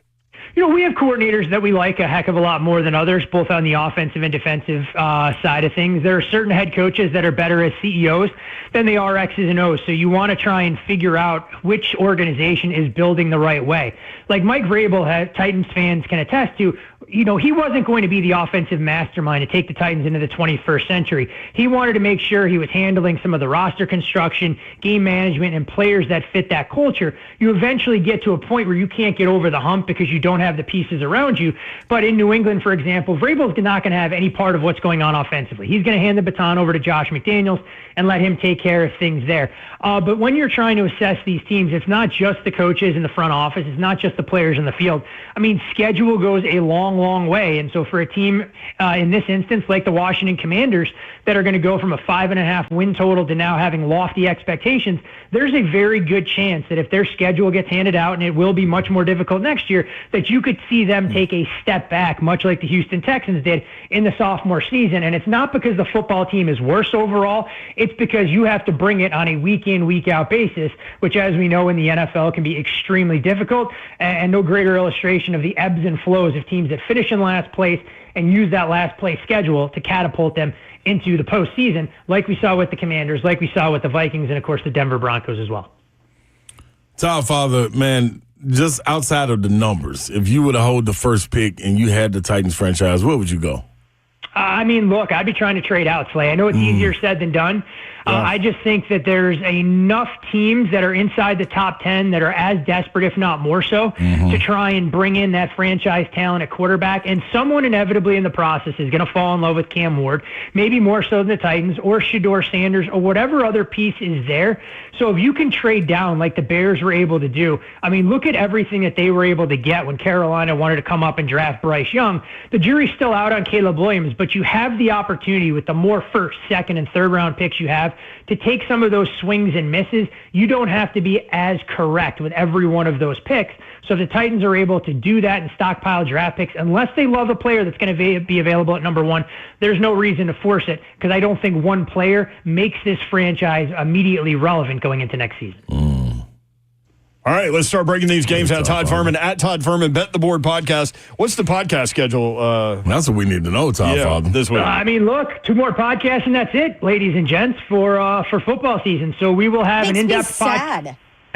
it goes by in the blink of an eye. But don't worry, Don. Spring practice will be here soon enough, and I'll be asking what your moles are telling you out in Hawaii when spring practice starts in 11 days, I think, for Timmy Chang and company. Yes. Timmy Chang. But, when you're looking at, the podcast schedule, we'll have the preview of conference championship games tomorrow, and the Super Bowl. We'll take a little bit of a bye week, and we'll come back with the Super Bowl podcast leading up to the game after we have a chance to go through all those props. So, not as much runway as far as the football season is concerned, but as you guys know, our job never stops in terms of trying to identify an off-season edge as well. Are you and Payne Insider going to meet us at Radio Row in New Orleans? That'd be a hell of a scene, huh? You know what? He will not be down there, and because CBS does not have the game on its linear TV platform this year, we are going extremely light in terms of the personalities that are being sent down there. So for the first time in a long time, I will not be in attendance as it stands now in a Super Bowl city, but I was trying to poke around. Apparently getting from Las Vegas to New Orleans and being able to do the full round trip in a single day, not all that feasible. But if I can make it work, you guys, I will definitely let you know. I expect Slay you to blow me off like always, but at least we'll have been in the same city and exchanged text message in the process. I mean, hey, it's snowing down there, so other things could happen. I mean, you're never gonna forget that, Todd. We went and had a hamburger because we hadn't eaten all day. 100%. I'm not going to let you guys forget that any more than I'm going to wait for Don to send me my Nashville Predators gear. That's now going on, I think, 6+ seasons at this juncture. Yeah, we might of the be game. 7. Yeah, I mean, we're getting there. The next time the Preds make the playoffs, then I'll be able to collect it because it won't be this year. Biggest comeback in Preds history last night, and they've won 4 in a row, Todd. Absolutely brutal. Can you imagine if you had the Sharks plus a puck and a half? You check the score, it's 5-1. 5-1 the second. UC Saros gives up 3 goals, I think, on the first 5 shots, and here's Nashville finding a way to score 7 with an empty netter late. But, hey, look, I mean, for New Orleans, I'm just hoping it thaws out for you guys. Otherwise, we're going to see Slay with his hockey skates and a hockey stick trying to skate down Canal Street, given the weather that they've dealt with over the last 24 to 36 hours. The people would love to see that. I know. There are videos. I can't believe there are people in New Orleans that have skates. That was amazing. Trust me, that was the biggest surprise for me as well. I go, how many people are playing in a men's league down in New Orleans? But, the NHL is always looking to expand its southern footprint. So maybe we're going to get an expansion bid coming in New Orleans, and they can fight with Atlanta and Houston as one of the next cities that'll get included in the league. Washington at Philadelphia in the NFC side of things. Philly out to a 6.5-point favorite. Man, that pass game is just archaic with the Eagles. But then you think about Saquon Barkley and I don't know what to do with that one, Todd. And this number, I mean, the betting market came a little bit short where it opened here with Philadelphia, a 4.5-point favorite. You expected to see money come in on the Eagles, and it sure did. It came in spades. Professionals looking to get on the right side of the 6 as the number has moved out to that 6.5, as you mentioned, Brent. Yeah. Injury concerns for Philadelphia, and you can believe what they're going to say and tell you that Quinyon Mitchell and Jalen Hurts are both going to be full goes for the game on Sunday. But we've lived through this story before, and we've seen what Jalen Hurts looks like as a quarterback when he's relegated to sitting in the pocket and having to be a true thrower of the football more so than using his mobility to extend plays. And the Eagles' offense really bogged down late in the year last year. So I'm not optimistic about what Philadelphia is going to be able to do on the offensive side, but the number no doubt was short when you consider that Philadelphia closed right around a 3.5, 4-point favorite on the road in Washington back in Week 16. The Commanders have a big injury in their own right. No Sam Cosmi along the offensive line is huge, given how well Philadelphia has played along that defensive front. And if Philly can take away the ground game for Washington and make Jaden Daniels and company a little bit more one-dimensional, I think it creates some problems. Also part of the reason that you've seen some under money. But I have not gotten involved in this game yet. I'm interested to see if the number does flicker as high as 7, because I think you'll have a slightly different school of thought if that number were to get there, and there's word that starts to get out that Jalen Hurts is only operating at about 60%, which to me is kind of what the betting market is telling us, with his over-under at rushing yards set at 29.5, which is down more than 10-plus yards from where it was last week, and down about 7 or 8 yards from where it was in their first playoff game against the Green Bay Packers. Wow. That's really interesting. It is. So if that number pops up to 7, then you see some pro money coming in on Washington? Yeah, I think you'll see that, that's where there's kind of a buy point for the Commanders. But what was interesting, when you assessed how the betting market responded to last week's game between the Eagles and Rams, I mean, that thing was as low as 4.5, 5, got up to 6, and that was pretty much where it sat up until game day where it touched 7. And as we saw with Jake Elliott missing not 1 but 2 extra points, the Rams sneaking in the back door, the number always seems to matter this time of year, and it was the Rams backers that waited until the 23rd hour, grabbed the 7, and were able to cash with a 28-22 decision in favor of Philadelphia. Kickers, man. They'll do it every time. They'll get you. This is the time for Josh Allen to get over the hump. Todd Father, what's your thoughts? I mean, you would think if not now, then when, for a Bills team that has not won a road playoff game since 1992 when they knocked off the Miami Dolphins. So it has been a long time coming. The Bills dealing with some injuries in their own right, going to want to monitor the injury report for the availability of Taron Johnson, Christian Benford, who's in concussion protocol, although in my opinion, concussion protocol fails to be a thing in the NFL postseason unless you're seeing 3 or you're throwing up every time you stand up. These guys will be out there on the football field in some capacity. Kansas City, pretty pedestrian, to say the least, in their win against the Texans, but still exceed odds makers' expectations with the cover. What I think is so fascinating, as you look at the 4 teams that are still playing, only one of the 4 quarterbacks in the divisional round threw for more than 180 yards, and it wasn't Jalen Hurts, it wasn't Patrick Mahomes or Josh Allen, it was Jaden Daniels. But what these teams all do so well is protect the football. The 4 teams that are left, through 480-plus offensive snaps so far this postseason, have not turned the ball over a single time. Buffalo has yet to lose the turnover battle in any game this season, and if they're able to continue doing that, I think it sets up well for them to finally go on the road, exercise the demons, and get the win. But I haven't gotten there yet with Buffalo. I have played the under in that game, though. I think anything 47.5, which is widely available or better, makes some sense. I just don't see a lot of big plays. And for me, it feels like 24-21 with whatever team making a big play late to get out of Arrowhead with a field goal victory.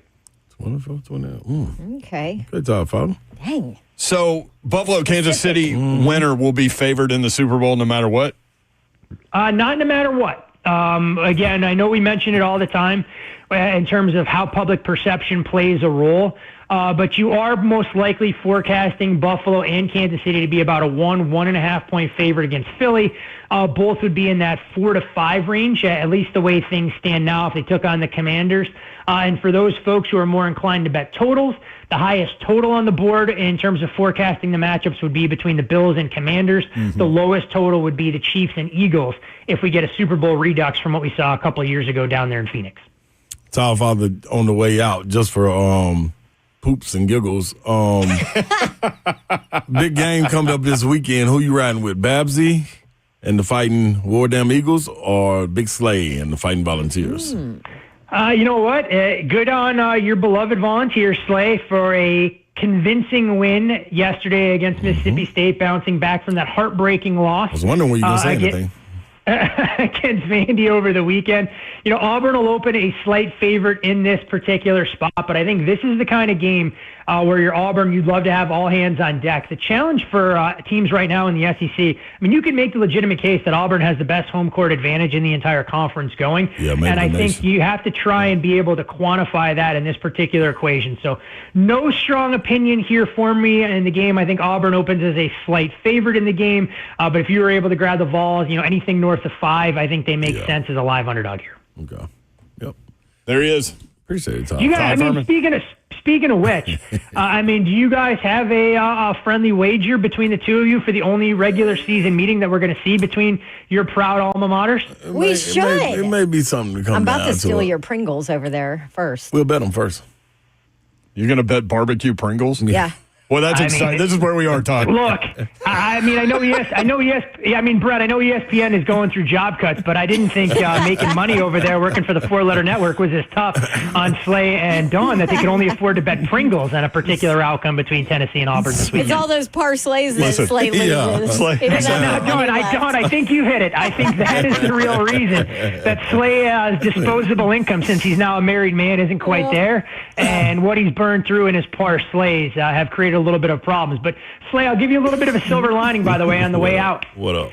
2025 Heisman Trophy winners, your starting quarterback down there in Knoxville, listed as the 5th favorite on the board, right around 12-1 on Nico, puts him behind Garrett Nussmeier, Arch Manning, who in my opinion is the most overvalued commodity in that market, Cade Klubnik, and a quarterback in Penn State who everybody seems to love. yet he can't complete a forward pass. So I don't know how he's going to win the Heisman in Rally. See, this is my guy. That's what I'm talking about. We will hit all of that next week. Yes. That is definitely true. But not only does Slay have the barbecue Pringles, he also came in with White Castle today. So that's where we are. I just want, actually, that's a great question. Slay, at this point in your life, being the physical specimen that you are, who claims you're going to run a 4.4 sometime before you turn 75, how many White Castle burgers can you polish off in one sitting? I mean, are you able to do a 20 sack at this juncture? Man, I can go at least 14, Top Father, if you give me a little. The problem is you get other things, though. That's going to be the problem. Yeah. The side item. Well, that's normally how you got to do it. You got to do, what's it? As a sack of, I haven't had White Castle in forever. Was it a sack of 20 these days? Yeah, they got the big Craven box, yeah. Four things of fries, so you got to be able to knock all that down. Yeah, that's the problem. That's the problem. What would you set the over-under at, Todd? Number of White Castle cheeseburgers for Slay Dog? Well, I mean, we got to set time parameters and everything else. I mean, are we going Johnny Chestnut time competitive eating? Because if Slay's telling me 14 and he's telling me confidently, there's no chance I'm opening a number of 14. We're definitely adjusting down in that 11.5 range. What? Because you think all I can eat is 11? I mean, look, I need to know time parameters. If I'm going to give you the 3 hours that you guys are on the air, I'm going to set that significantly higher. But the real losers in that particular equation, Slay, are going to be Dawn and Brent, who have to share that studio with you if you're polishing off 15 White Castle burgers or more in one sitting. I mean, he ain't wrong. He ain't wrong. And the smell of those onions. Oh, yeah. Top Father, you know me well. Look, I mean, so that's the whole thing. So you guys figure out how long Slay's got to eat those burgers, if they're going to be the traditional variety, if we're going jalapeno cheeseburger. I mean, these are all things that you have to factor in to the handicap to make sure you have all the variables, because the last thing I want to do is hang a soft number in this thing.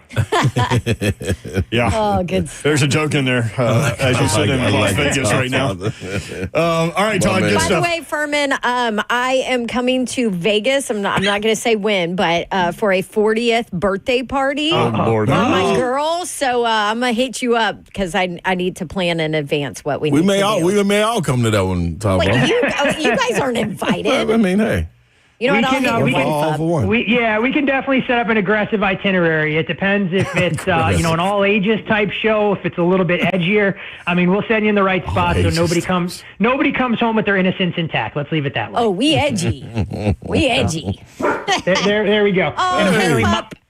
apparently Milo had a strong opinion on that. He goes, this is enough. If I got to hear about Dawn and a 40th birthday, get me out of this office. That's where I draw the line. That's right. All right, Todd. Thank you, Give brother. Milo Appreciate you, man. Always a pleasure, guys. Enjoy the game. At Todd Furman. All right, coming up at 5 o'clock, new Titans general manager Mike Borgonzi. Stay tuned.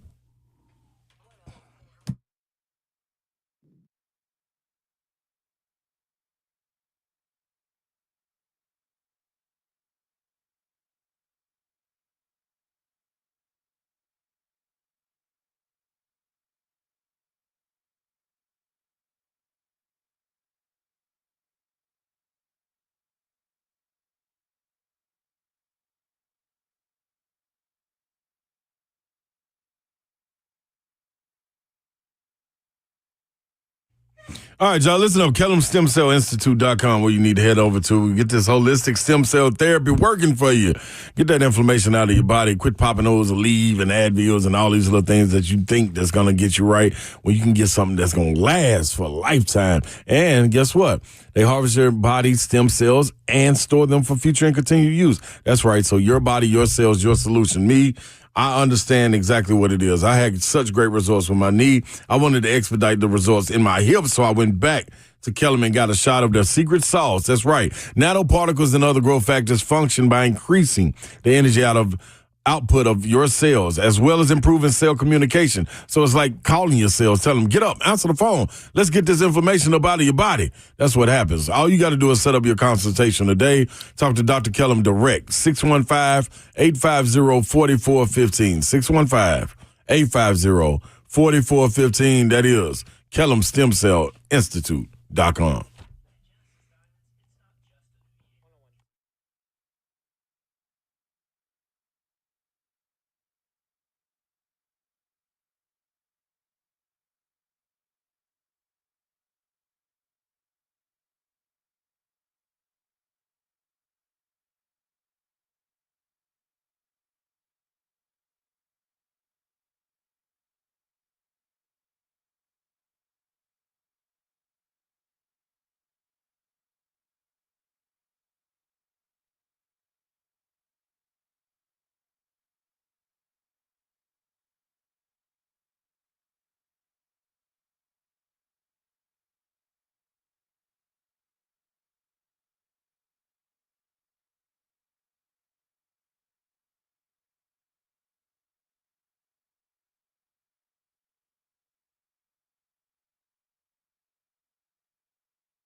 3HL 104.5 The Zone.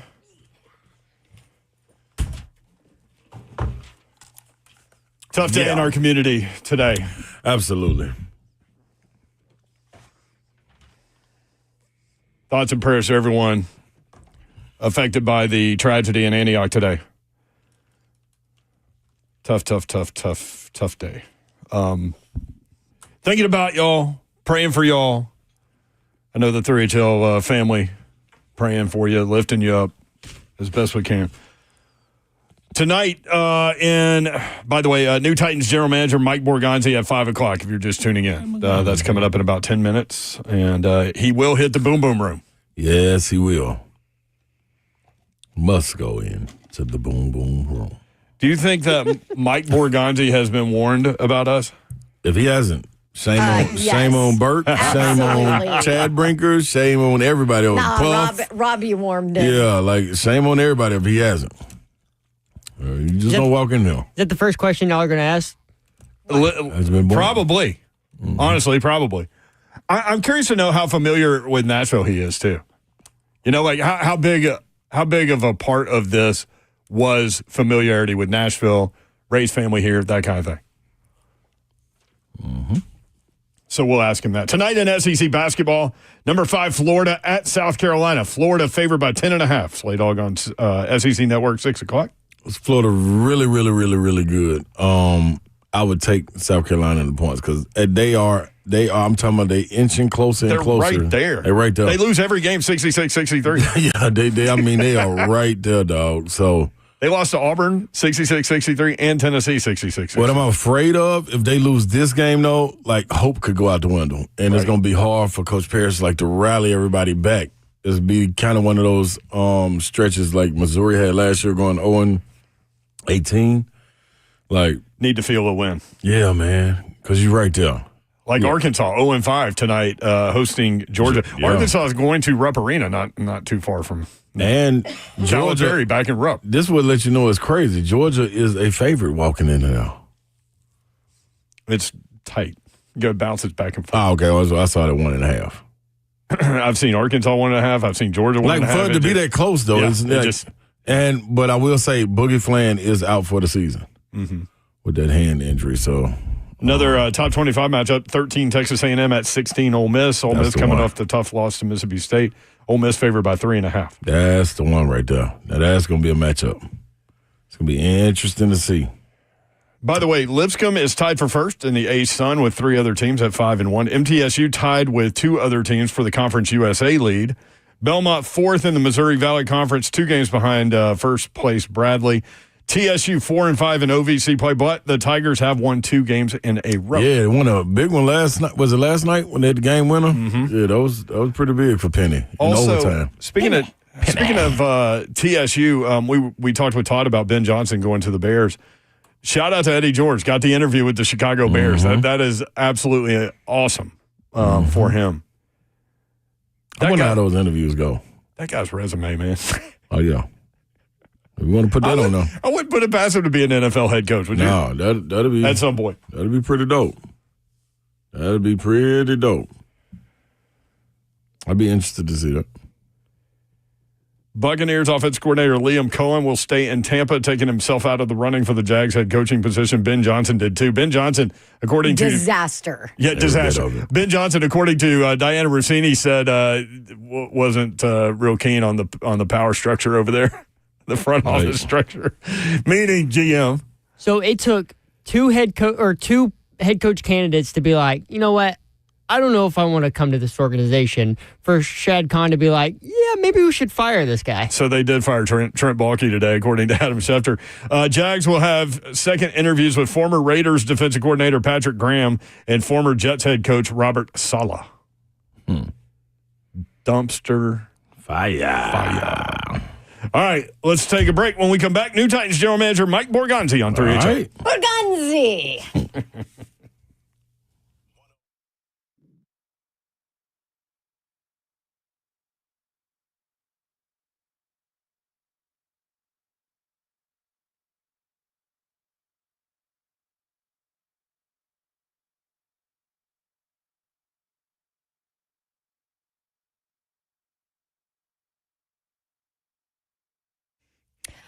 What could you do with an extra 75 grand? Maybe even a couple 100,000. If you own a home in this area, Middle Tennessee, you can get that money in less than a week with Loan Pronto. They're the leader in quickly converting your home equity into cold, hard cash so you can pay off all your credit cards, start a home remodel project, whatever you want to do. Loan Pronto has several easy options to let you access that cash. There's virtually no paperwork, no cumbersome process, no junk fees, and often, especially here, no appraisal too. The average homeowner now has over $300,000 in equity, and that is your money. So use it. One client got $150K out and paid off credit cards, 2 car loans, a personal loan, and then cut their monthly expenses by $1,500 on top of it. Act now with no hard credit pull up front. LoanPronto.com is where you can start the process.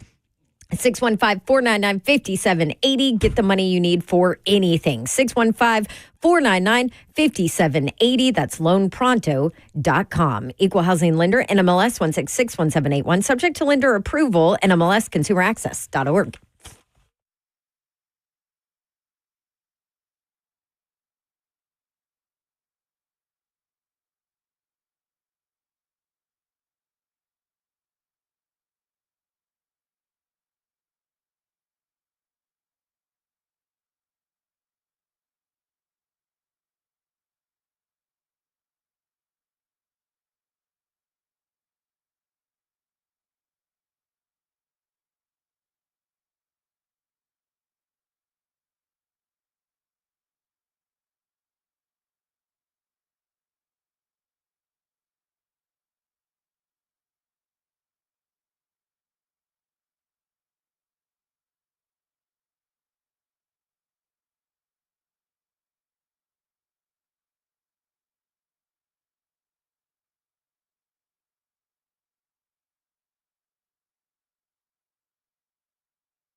Good afternoon. It is 4:59. I'm Joseph Bonanno live from the 104.5 The Zone Studios. The Titans introduced new general manager Mike Borgonzi today in a press conference at St. Thomas Sports Park. Borgonzi will join 3HL live this segment right here on The Zone. In NFL news today, the Jags have fired general manager Trent Baalke, according to Ian Rappaport. They will go with an interim general manager in Ethan Wall as they look for their next head coach. Also, the Jets have hired former Lions defensive coordinator Aaron Glenn as their next head coach, the second Lions coordinator to get a head coaching job this week. For our foundation repair, whatever needs, you need to visit USSTN.com. Breaking news at once on your home of the Titans and Balls. This is 104.5 The Zone.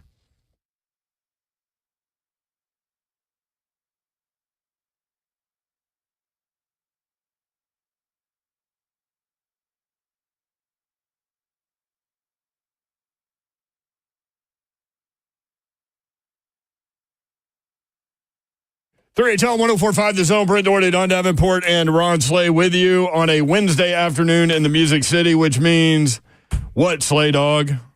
On a Wednesday in the Music City. Hump day. You okay over there? Come on, man.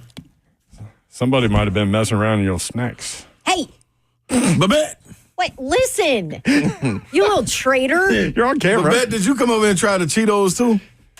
I took like half your pile there. I know it looks slim. I was like, Don, I only took 2 and I left. Man, those Cheetos are good. I told you. Listen, Mayor, don't What make me take you out over there. Those are white cheddar Cheeto Man, Puffs. it's so phenomenal. And I thought you were my teammate. Huh.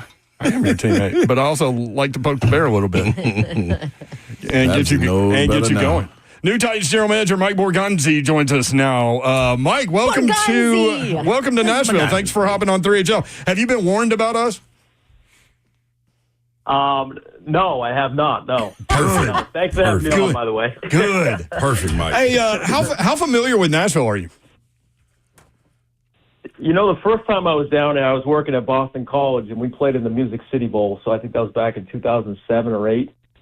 So spent a week down here when I was working with them, and then I've been back a bunch just doing visits at Vandy when I was doing school calls and just down here for the games with the Chiefs. So got to spend a little bit of time down here, and it was a great experience every time I came down here. Well, we, again, appreciate you hopping on with us. You were the coveted guy in the GM hiring cycle. I'll say that. You don't have to.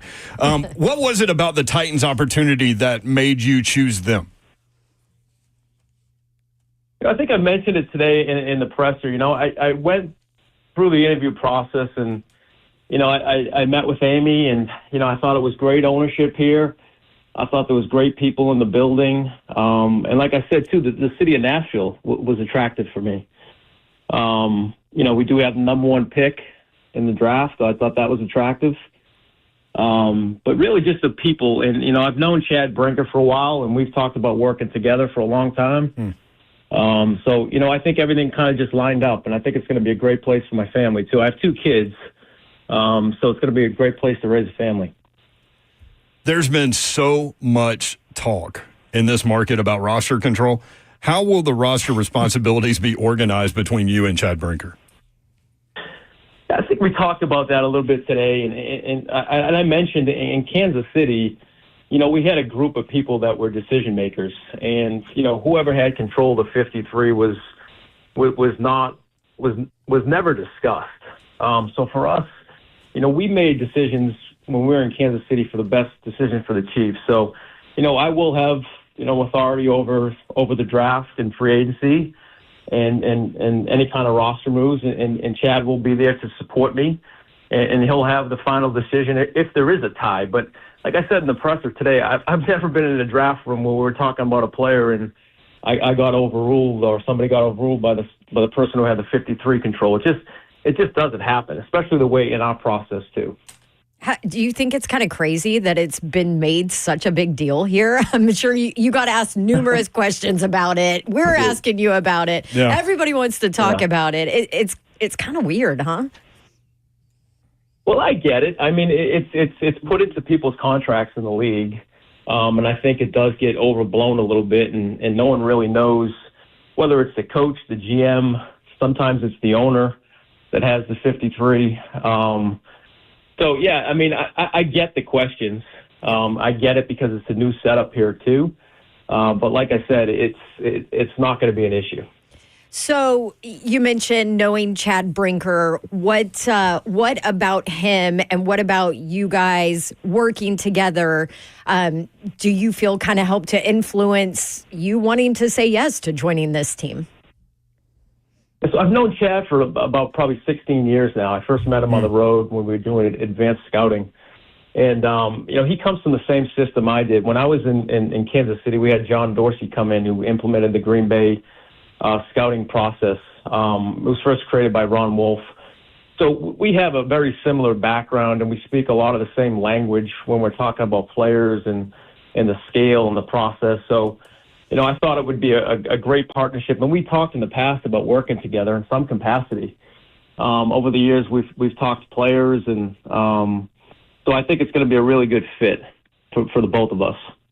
Looking forward to it, obviously. So another thing that has come up with Titans fans is the draft and develop guys comment from Chad Brinker. And I've been in this city for 20 years now covering this team. And so, in the past, prior to Miss Amy kind of taking over, the free agency was not a big deal for the Titans. We would never pay attention to it because, honestly, they never did a whole lot in free agency. That has since changed, obviously.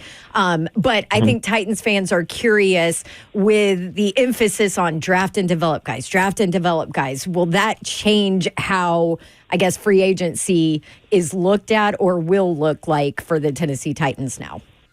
I think it's a year-to-year thing, but I think to get it off the ground and to build the culture that you want, I mean, we did that in Kansas City when we went through the draft, and we built a foundation of players.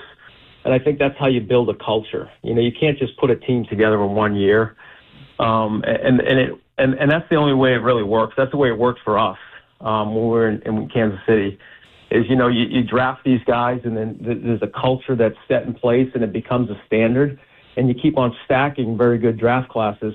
And there's going to be times where you're going to have to supplement in free agency. We did it in 19 with Tyrann Mathieu, Sammy Watkins. There's going to be times when you're going to spend money in free agency, but you have to build the core of the roster before you start doing those kind of things. How far away do you think the core of this roster is? We'll see. We'll see how this, free agency goes in the draft.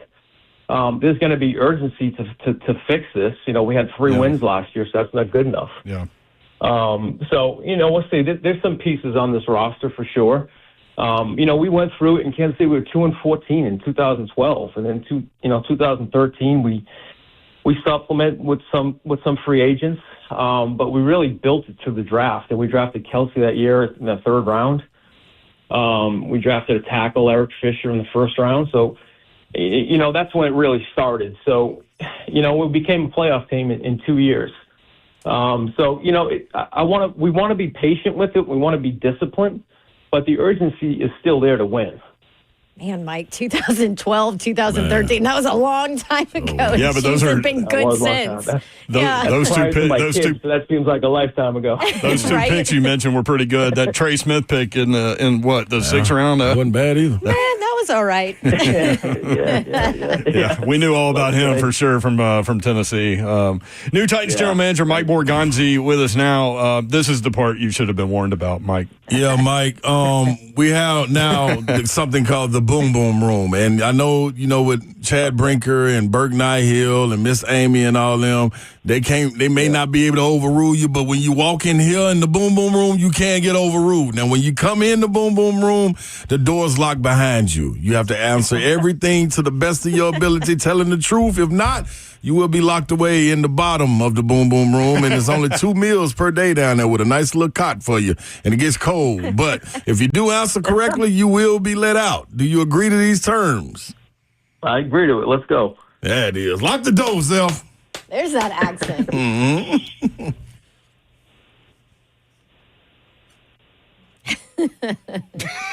All right.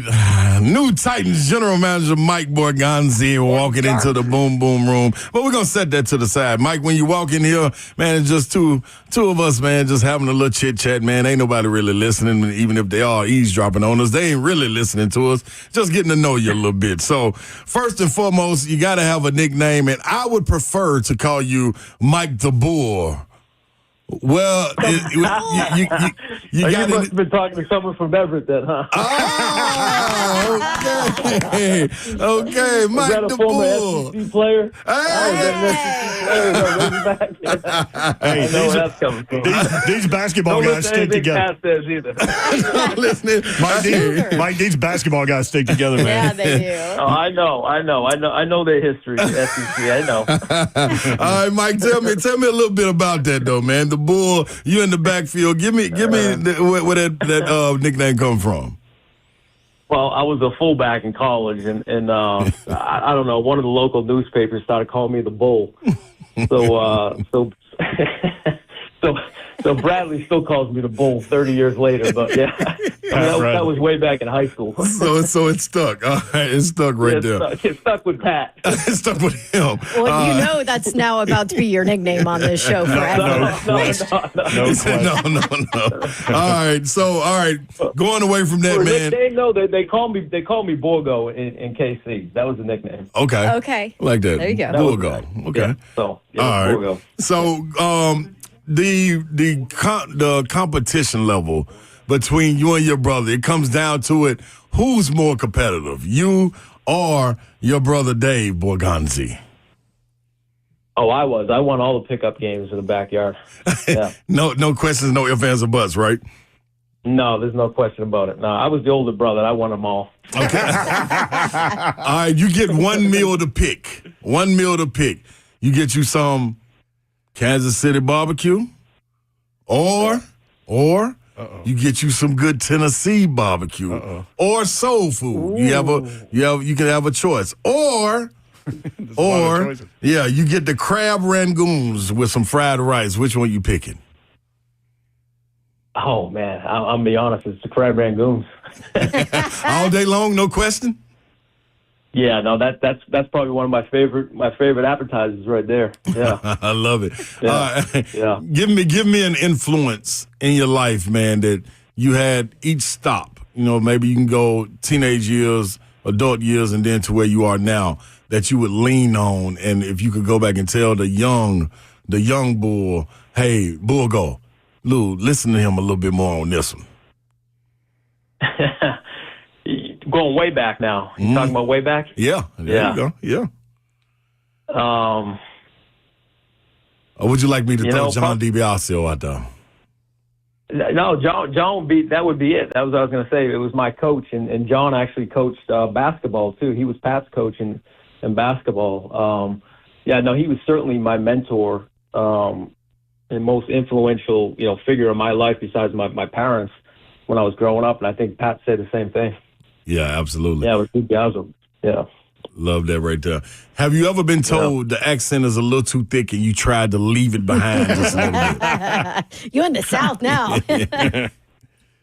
I'm not dropping it. I still have my 617 number, too. I've had it since my sophomore year in college. So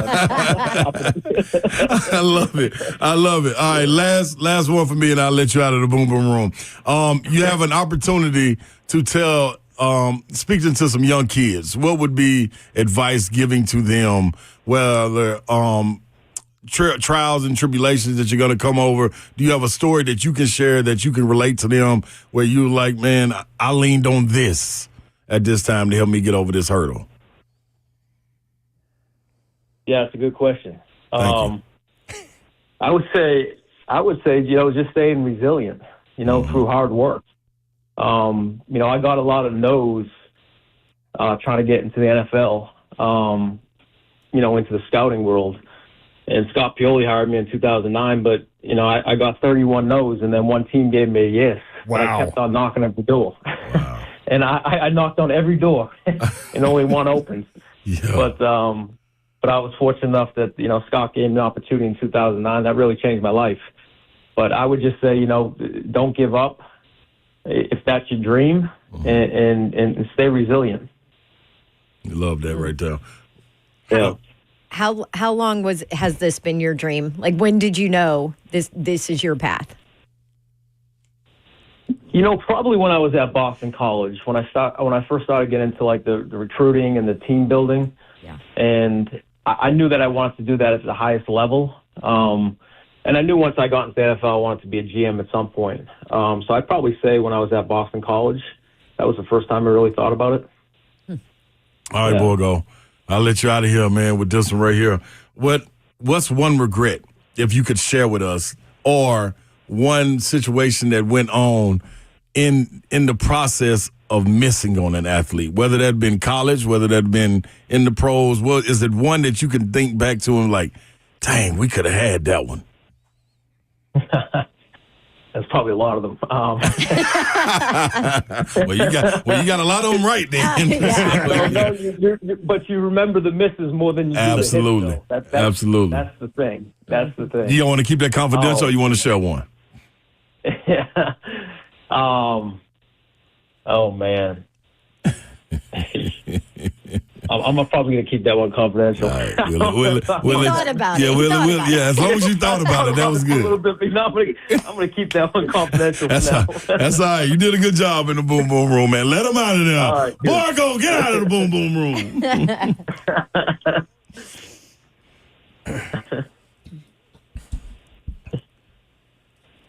Hoorah. I was told to tell you too, man. Get that extra room ready. Shoot up. Pat Bradley will be down here with you too. No, I know trouble he's now. coming down. I'm prepared now. Yeah. Don't worry, I'll take him off your hands. Don't worry about it. I got him, Borgo. I'm the GM now. I can't be going out with you anymore. I mean, listen, my man can party. Seriously. Oh yeah. Like no other. New Titans General Manager Mike Borgonzi with us. Hey, man, can you walk us through the 2017 draft? That day, for you guys to trade up, like rumors were that Houston wanted Patrick Mahomes. You guys are trying to trade in front of them, I guess. Like, how did all that go down? How nervous were y'all that it wouldn't go down the way you wanted? Yeah, we were very nervous. I mean, we tried to get up to the top of the draft. We tried to get up to 1, and we went down the list. We got to 10, we got to Buffalo, and we leaked out that we were trading up for Reuben Foster. I don't know if anyone believes it, but we leaked it out. But we were sweating it out, though.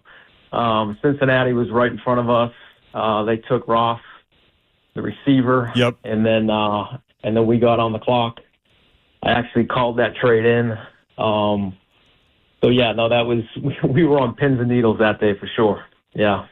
Yeah, because Chicago took Trubisky at 2. Did you know that was going to, like, did your intel tell you not to worry about the Bears there? Yeah. Or I guess you were trying to get in front of them, right? I mean, we were, because we just didn't want to risk it. Yeah. And we really thought we had to get, probably in front of Houston. And, we had heard that Sean Payton worked them out. And I think they were at 11. And we picked at 10. Houston was at 12. Houston ended up trading up to 12 to get Deshaun. But yeah, we were really worried about those two teams. So we felt like if we get to 10, got to Buffalo, we'd be okay. But we were still sweating it out, though. So what was it about Mahomes that you guys saw that a lot of other teams didn't? I read one scout called him in the process reckless. What was it that you guys saw in him, because you had a Pro Bowl quarterback? Yeah, we saw rare arm talent. That just jumped out if you watched him. We saw rare instincts, his pocket mobility, his ability to see receivers downfield. And I think he was just playing off of instincts, too. Pat would be the first to tell you this. I don't know if he was really reading coverages back then.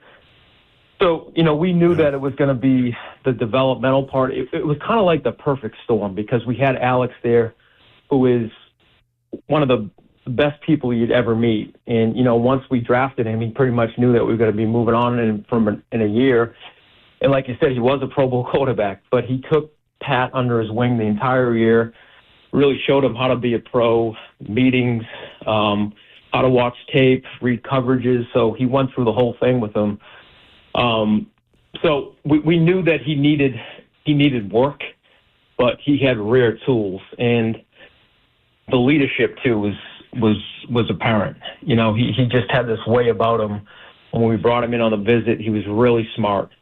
And the guys at Texas Tech loved him. They followed him. You know, he was a leader. So we just knew if we could clean up some things, and Coach said, Andy's like, I'll fix them. I believe Andy when he says stuff like that. Yeah. And then we had Alex too, and Alex, credit to him. I don't know how many people would have done that, but he spent the whole year with them. Try to get him ready for the next year. Wow. Yeah. So this might be a loaded question, but which means it is. Well, probably. But you look at Mahomes, you knew the talent was there, but you also knew how important it was for him to sit and learn. In this league with rookie quarterbacks, and obviously Daniels is proving everybody wrong right now, right? As a rookie quarterback and what he's doing. But how important is it for these guys to step in as rookies and be able to develop in that way? Yeah, it's very important. And you have to know you have to have a plan for the quarterback. You have to have a plan for him coming in. And then you have to fill out the process. You go through OTAs, you go through training camp. Is he ready to play in that moment? And don't force him to play if he's not. So I think you have to have a little bit of discipline there as well. And I think you saw with Jaden this year when, Cliff, I thought, did a great job with him. Those first couple of games, I don't know if he threw the ball downfield once. Yeah. It was to get his confidence up. They were running the ball. There was tons of perimeter throws and bubble screens. And then I think they probably opened it up in that Cincinnati game where he won the game. But that was a great job by Cliff, just being patient and really developing them. So you have to have a plan with them. Yeah. Good stuff. Well, obviously the hope here was that Will Levis would turn into that franchise quarterback this year. And there was some, it's well documented, the issues that were going on there. You as a new GM coming in, does he have a clean slate? With you, obviously with the number one pick, you could pick either one of those two quarterbacks if you want to go that route.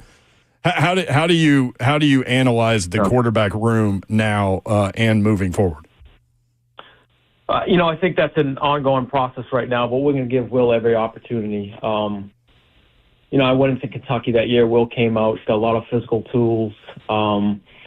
He hasn't had a lot of stability in terms of coordinators at this point. He changed them at Kentucky.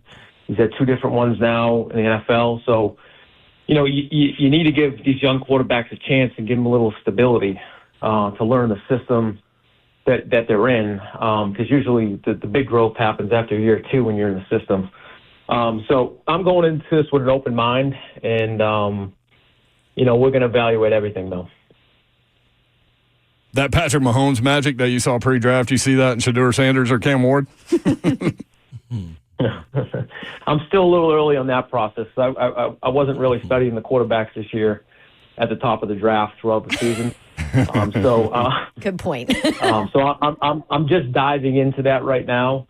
Along with the rest of the staff here, when I go down to the East West and the Senior Bowl and really get to sit down with the scouts and get their opinions and sit down with Brian and get his opinions. So it's really early in the process for me right now. You mentioned Brian, obviously Coach Callahan, offensive mind and now has a year under his belt, and you inherit him as a head coach. What do you like in your time that you've spent with him so far? Yeah, we've had a lot of mutual friends over the years, people that, Brian's worked with, that I've worked with. Obviously, I've never worked with Brian, but, I know who he's been around, the Mannings, the Burrows. Of course, we competed against them in Kansas City, and what he did in Cincinnati as well. So, I'm just really excited, to work with Brian. His reputation throughout the league is excellent. I'm really excited about working with Brian. Did you get a congratulations text from Taylor Swift? I did not. No, I did not. Dang, I thought we were going to have an in I here. got a pretty cool video though of my daughter who's 7. Oh. After the AFC Championship last year, Taylor was on the field and gave my daughter a high five.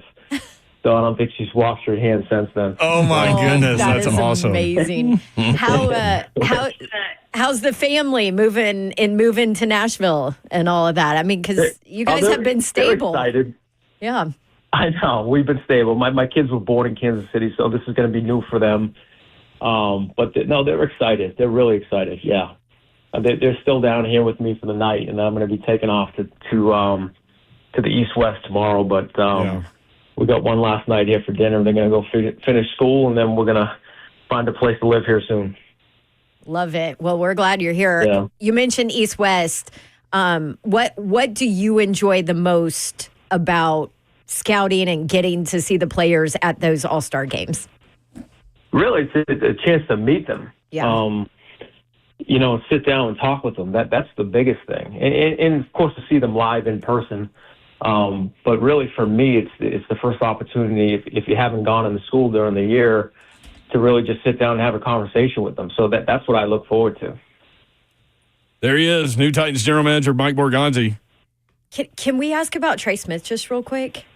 One more. Yeah. One more, Borgonzi. Yeah. Did you put him in the suitcase? He's on another team right now, so I can't say. No, I know. No, I'm That just is going. true. I want to go back to the process of just because I remember covering him in college. Everyone here wanted the Titans to draft him, and were pissed that they passed on him multiple times. But I worked a Tennessee game on the sidelines, and I remember going through with Coach his entire he never practiced during the week because they were dealing with his medical issues and trying to kind of figure it out, and clearly it affected his draft stock.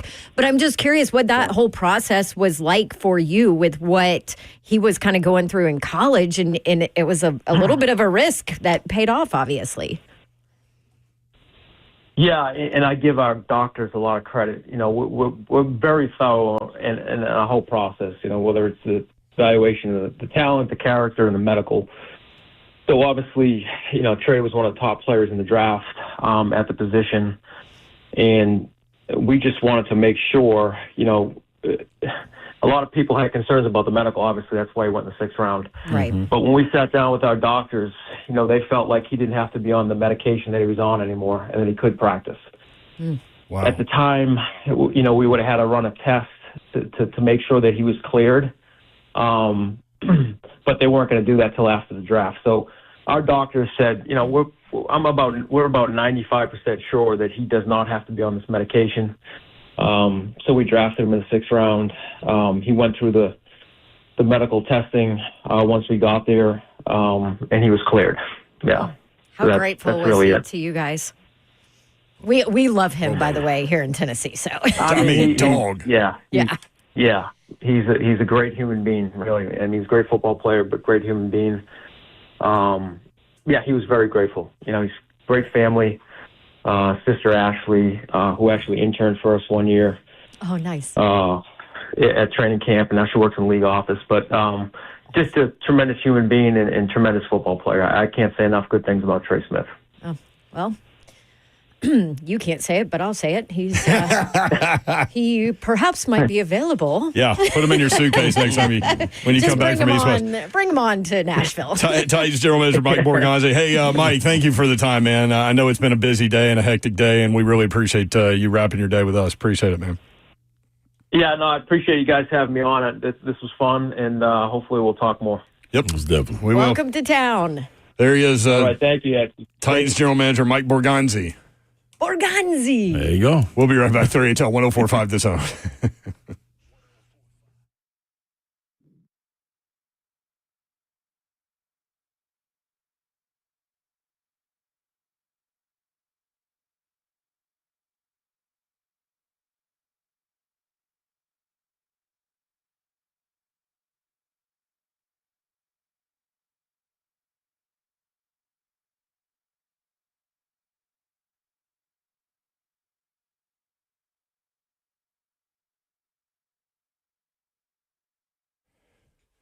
want to tell you about my friends at Gupton Dodge Chrysler Jeep Ram. That's where you need to go to get that next new vehicle, whether you're looking for a car, truck, SUV, or Jeep. New or pre-owned, my guy Daniel Gupton and his crew ready to help you out. Just tell them what you're looking for, and they'll point you in the right direction. Take your test drive, go inside. They will help make the numbers work, and it'll be that easy. You can check them out online.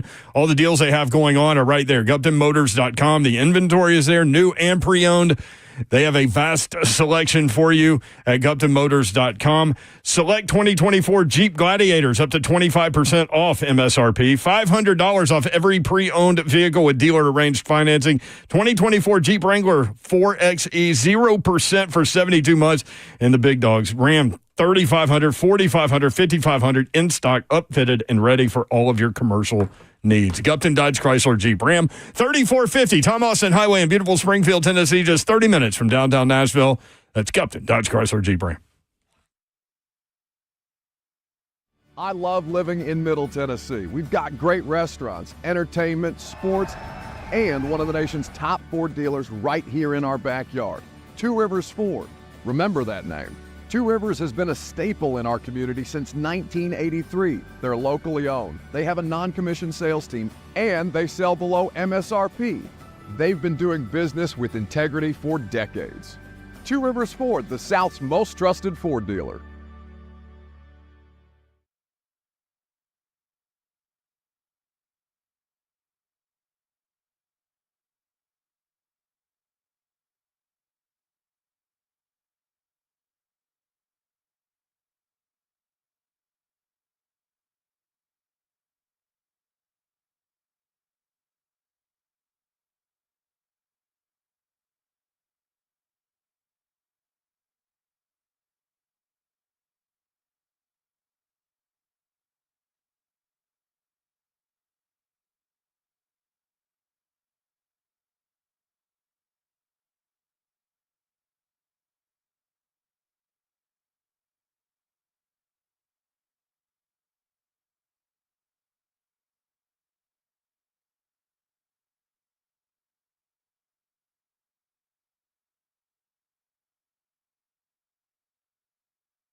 3HL 1045, The Zone. Britt Doherty, Don Davenport, Ron Slay. You got a giveaway coming up at some point?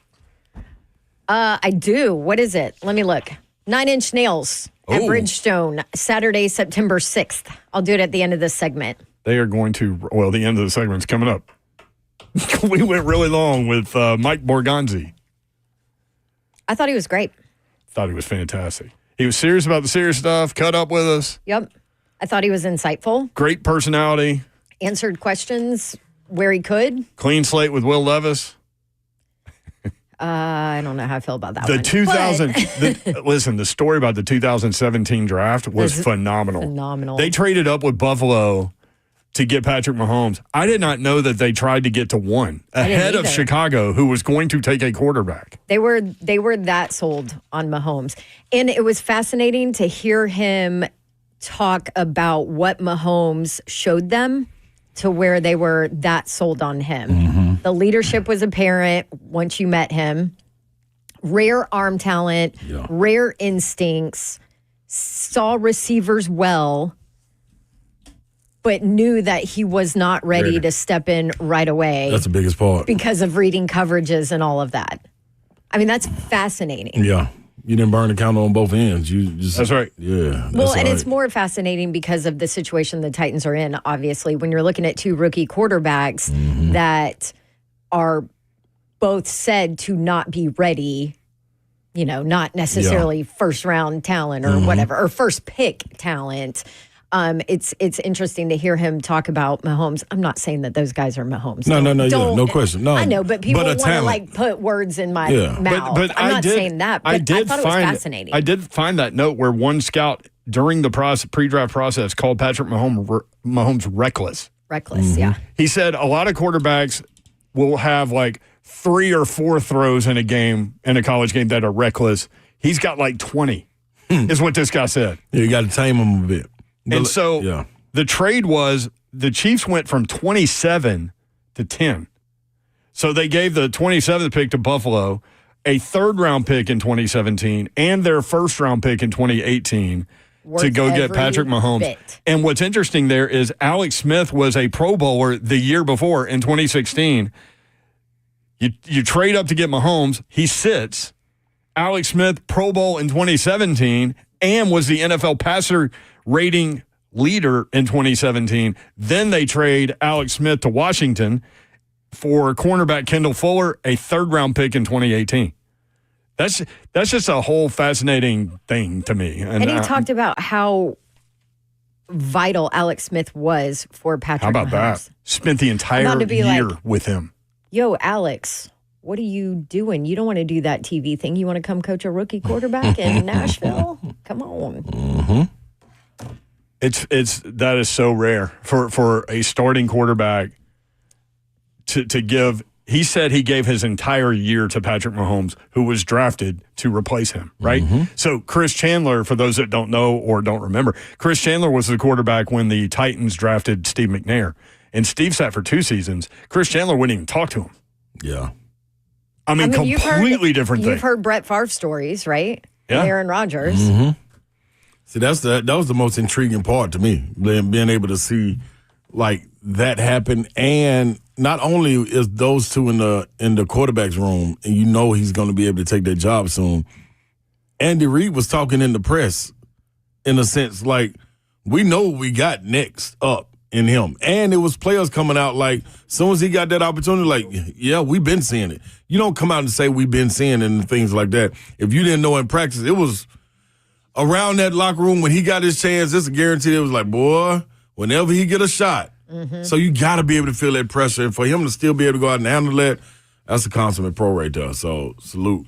How about Borgonzi saying, yeah, Andy Reid said I can fix him. Yeah, like you know. So that right there lets you know, like, hey, I'm calling plays for y'all, but I got Babs right here. So it's gonna happen. Y'all remember the book on Andy Reid before Patrick Mahomes was he can't win the Super Bowl. Yeah. Now look at him. Can't lose it. Yeah. Trying to get 4 in 6 years. Can't 3 in a lose row. Unprecedented. Can't lose Can't it. lose it. I'm never leaving. Tyreek Hill, B-Enemy. Who else done left? Under their own wheel. Like, I'm never leaving. I would never leave. Mike that offense. Borgonzi? Yeah, the offense though. Yeah, sorry. Like he's gotta go. You know what I mean? But golly, because if you're in the front office, you're a GM, you can't give up that job. Yeah. You're on cruise control. You still got to go get talent. Right. You still got to surround him with talent. But now you're in a position, too, who can you keep? Right. And all of that when it gets you more talk and more about difficult. it gets more and more difficult when you have a quarterback that has to be paid. That's right. Year in, year out. Which is why it's so important to have get a hit on a rookie and get 3 years where you have them cheap. And they did. Look, the man, like we had to ask about Trey Smith, right? And the man said, like, he's on another roster. So, jokes aside, because I was like, can you put him in your suitcase and bring? They need him. They need Trey Smith. The Titans? Yes. Right that wrong. Right now. Man, Can I ask you this? How much better? Okay, let me ask you this, though, because I had this conversation with somebody. I don't even think like it yet. It was I don't either. But the like, if you see the story conversation- that Trey Smith's going to the Titans, you're like, Shiano, that's all you had to say. Yeah. That's all you had to say. But on a serious note, Yeah. why would he? Why would he come here? To the point what I just said. What you just Like said. Would his Tennessee ties be that important to him with the no state income tax? You know what I mean? Like, it'll be to me similar to having a guy like Derrick Henry in the backfield. Like, you're not leaving it. Yeah. You don't want. You know he's going to do I something would special. take a hometown discount. You know he's going to do to something be able special. to Yeah. protect for Patrick Mahomes. You go down in history with him. Everybody's That's what will different, happen. though. You go down in history with him. That's got to be what happens, right? You go down in history with him. Did I tell you all this story? I saw Trey Smith when he was at Tennessee in the little parking lot area after the game where some of the players are waiting for the buses and some of them will come sign autographs and stuff like that. And he stood there and he would sign for the kids but not the adults. And he had the confidence in himself to look at adults and go, I'm not signing for you. I'll sign for the kids. That's it. Because these adults come with these pages of cards that they're going to sell on the internet. And I just thought that was cool. Mm-hmm. He was awesome. Babs, you got something to do? Yes, I got a giveaway. I got a giveaway. Okay. Do you have a giveaway? Maybe. 9 Inch Nails? Here we go. Yes. It's on the Cheeto sheet. Chance for you to win. Babs. It is on the Cheeto sheet. It's got some grease stains. Babs' prize closet is open. Caller number 5 right now. You win 2 tickets, 615-737-1045 to 9 Inch Nails at Bridgestone Arena, Saturday, September 6th. Rock the house. Tickets go on sale Wednesday, January 29th at noon Central Time. So you get them before everybody. Caller number 5, good luck to you. Mm-hmm.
What's happening, fellas? ED time. Listen now, you out there and you're struggling, you're getting in the bedroom, you can't make up for it. Don't be ashamed, man. Go look in the mirror and say, I know what I can do. I can go to GameDayMen'sHealth.com and get it all fixed. That lack of desire, that energy, those performance issues you having, yeah, you can get it fixed. You can get in the game. Let's the ED go. That ED is erectile dysfunction, people. Get it out the way. Let's get in the game with Game Day. Listen, these issues can be caused by a number of things. Could be testosterone, could be something else. But all you got to do is get your consultation and lab work to find out your numbers. It's completely free. Green Hills or Hendersonville, those are the 2 locations. Go to GameDaysMen'sHealth.com, and at the top of the page, click Book Appointment. In 15 minutes, you will have your lab results back. You will meet with the medical expert. who specializes in testosterone, sexual health, and erectile dysfunction, and receive a tailored solution for your needs. So if you decide to move forward, you can begin your personalized treatment the right way. Go to GameDayMen'sHealth.com and get in the game today. Where can you kick off the new year with big savings on gig speed? Only with Xfinity now through January 30th. Get gig internet at home for $25 a month for 1 year when you add an unlimited mobile line, which connects you to gig speed Wi-Fi on the road. Act fast today. Save more than $650 over AT&T and Verizon in your first year. Plus, hurry and take advantage because right now you can also get a free 5G phone with trade-in. So save big and stay connected to what you love with fast gig speed internet and mobile from home to hotspots this new year. It's all about gig speeds and big savings. Don't wait. Get gig speed internet, spend less green, and switch to Xfinity. Go to Xfinity.com/gig savings to learn more. Requires paperless billing and auto pay with stored bank account. Restrictions apply. Equipment taxes and fees are extra. $40 internet discount applied to mobile bill. After the promotion, regular rates apply. Actual speeds vary. Savings compared to Verizon Fiber Gig Plus One Unlimited Welcome Line and AT&T Fiber Gig Plus One Unlimited Starter Line. Xfinity internet required. Reduced speeds after 30 gigabits of usage per line. Data thresholds and actual savings vary.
Three HL 1045 The Zone. If you missed our conversation with Mike Borgonzi, you can get it where you get your podcasts. Rate, review, subscribe to 3HL, the podcast. All of the shows on 1045 The Zone. Get it done. Get it done. Get it done. Zeph, you said what? It will also be on YouTube if you want to go watch the crew talk to Mike Borgonzi. And that should be up here within the next 30 minutes. I'm with Babs. Every time I say or read or hear his last name, I just want to immediately say Borgonzi. With the hand motion. She always does Borgonzi. the little hand motion. You don't do that with my last name. That's your little. We never say your last Zeph. name. I don't even know your last name. Yes, you do. You said it yesterday. Nah, no, we don't. Barrel. No. Zeph Barrel. Boozy. Zeph Cracker Barrel. Boozada. Boozada. I like that one. I just know it's BOO. No.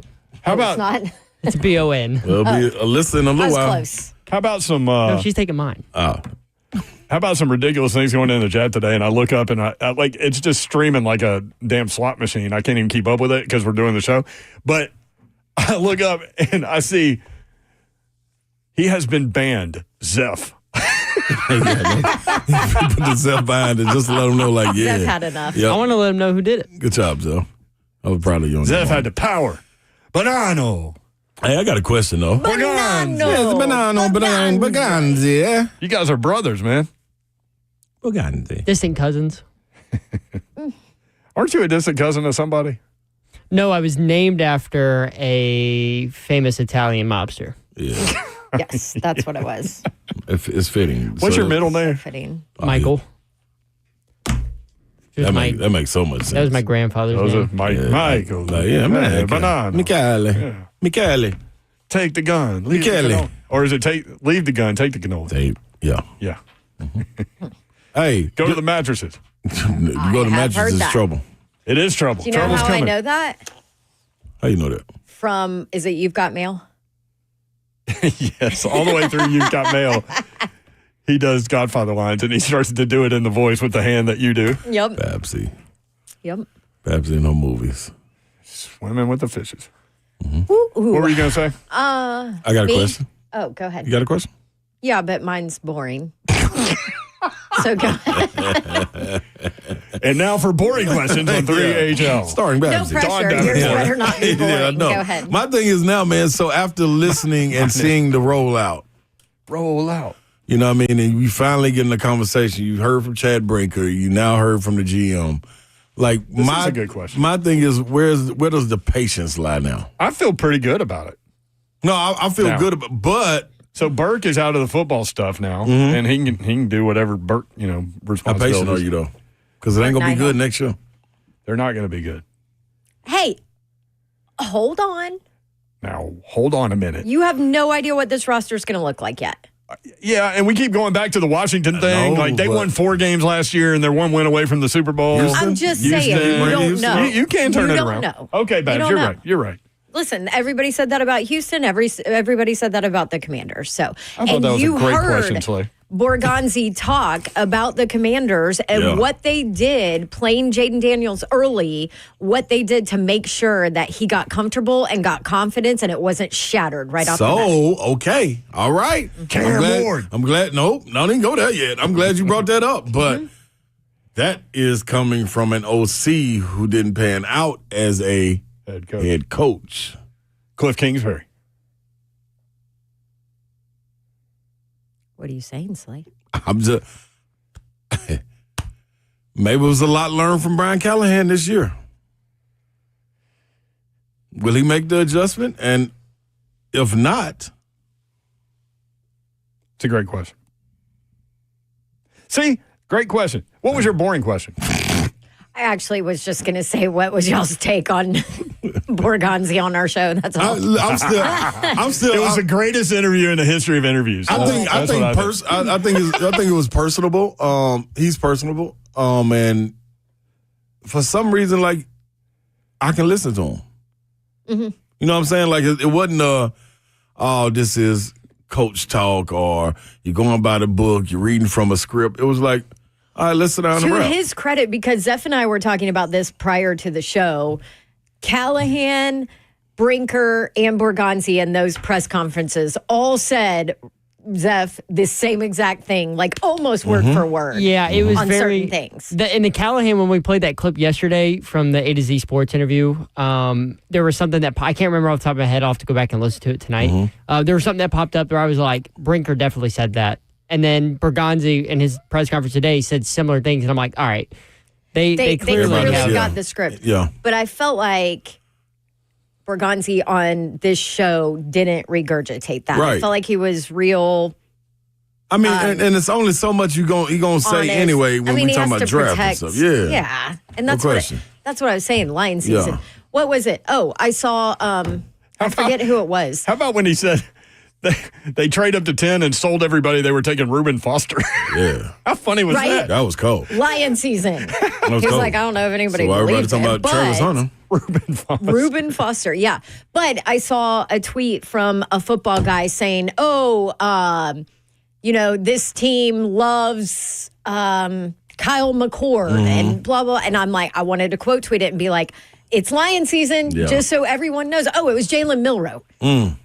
Scouts on this team say Jalen Milroe's the real deal, blah, blah, blah. I'm like, don't believe anything you see, hear, whatever. Yeah. It's going to be so much fun to watch. Don't believe the hype. Lion season. Reuben Foster, by the way, went 31st to San Francisco, the linebacker out of Alabama. Yeah, I don't know if that was a sell, was it? That's how it's working. I love that he said that. For Todd Furman to come with those numbers, it's working. True. Todd's always got numbers. You guys had an interview on the draft odds by one comment. That's crazy. And you see why they have to be careful. Yep. Isn't that funny? Mm-hmm. All right, back at it tomorrow. Man, we're just zooming through this week. Again, thoughts and prayers for our friends in Antioch. And we hope y'all have a great and peaceful night. Good night. God bless. See ya. Shout out. Peace out. Shout out. Yeah, just shout out and peace out. Shout out to peace out. Yeah. All right. Everybody be safe.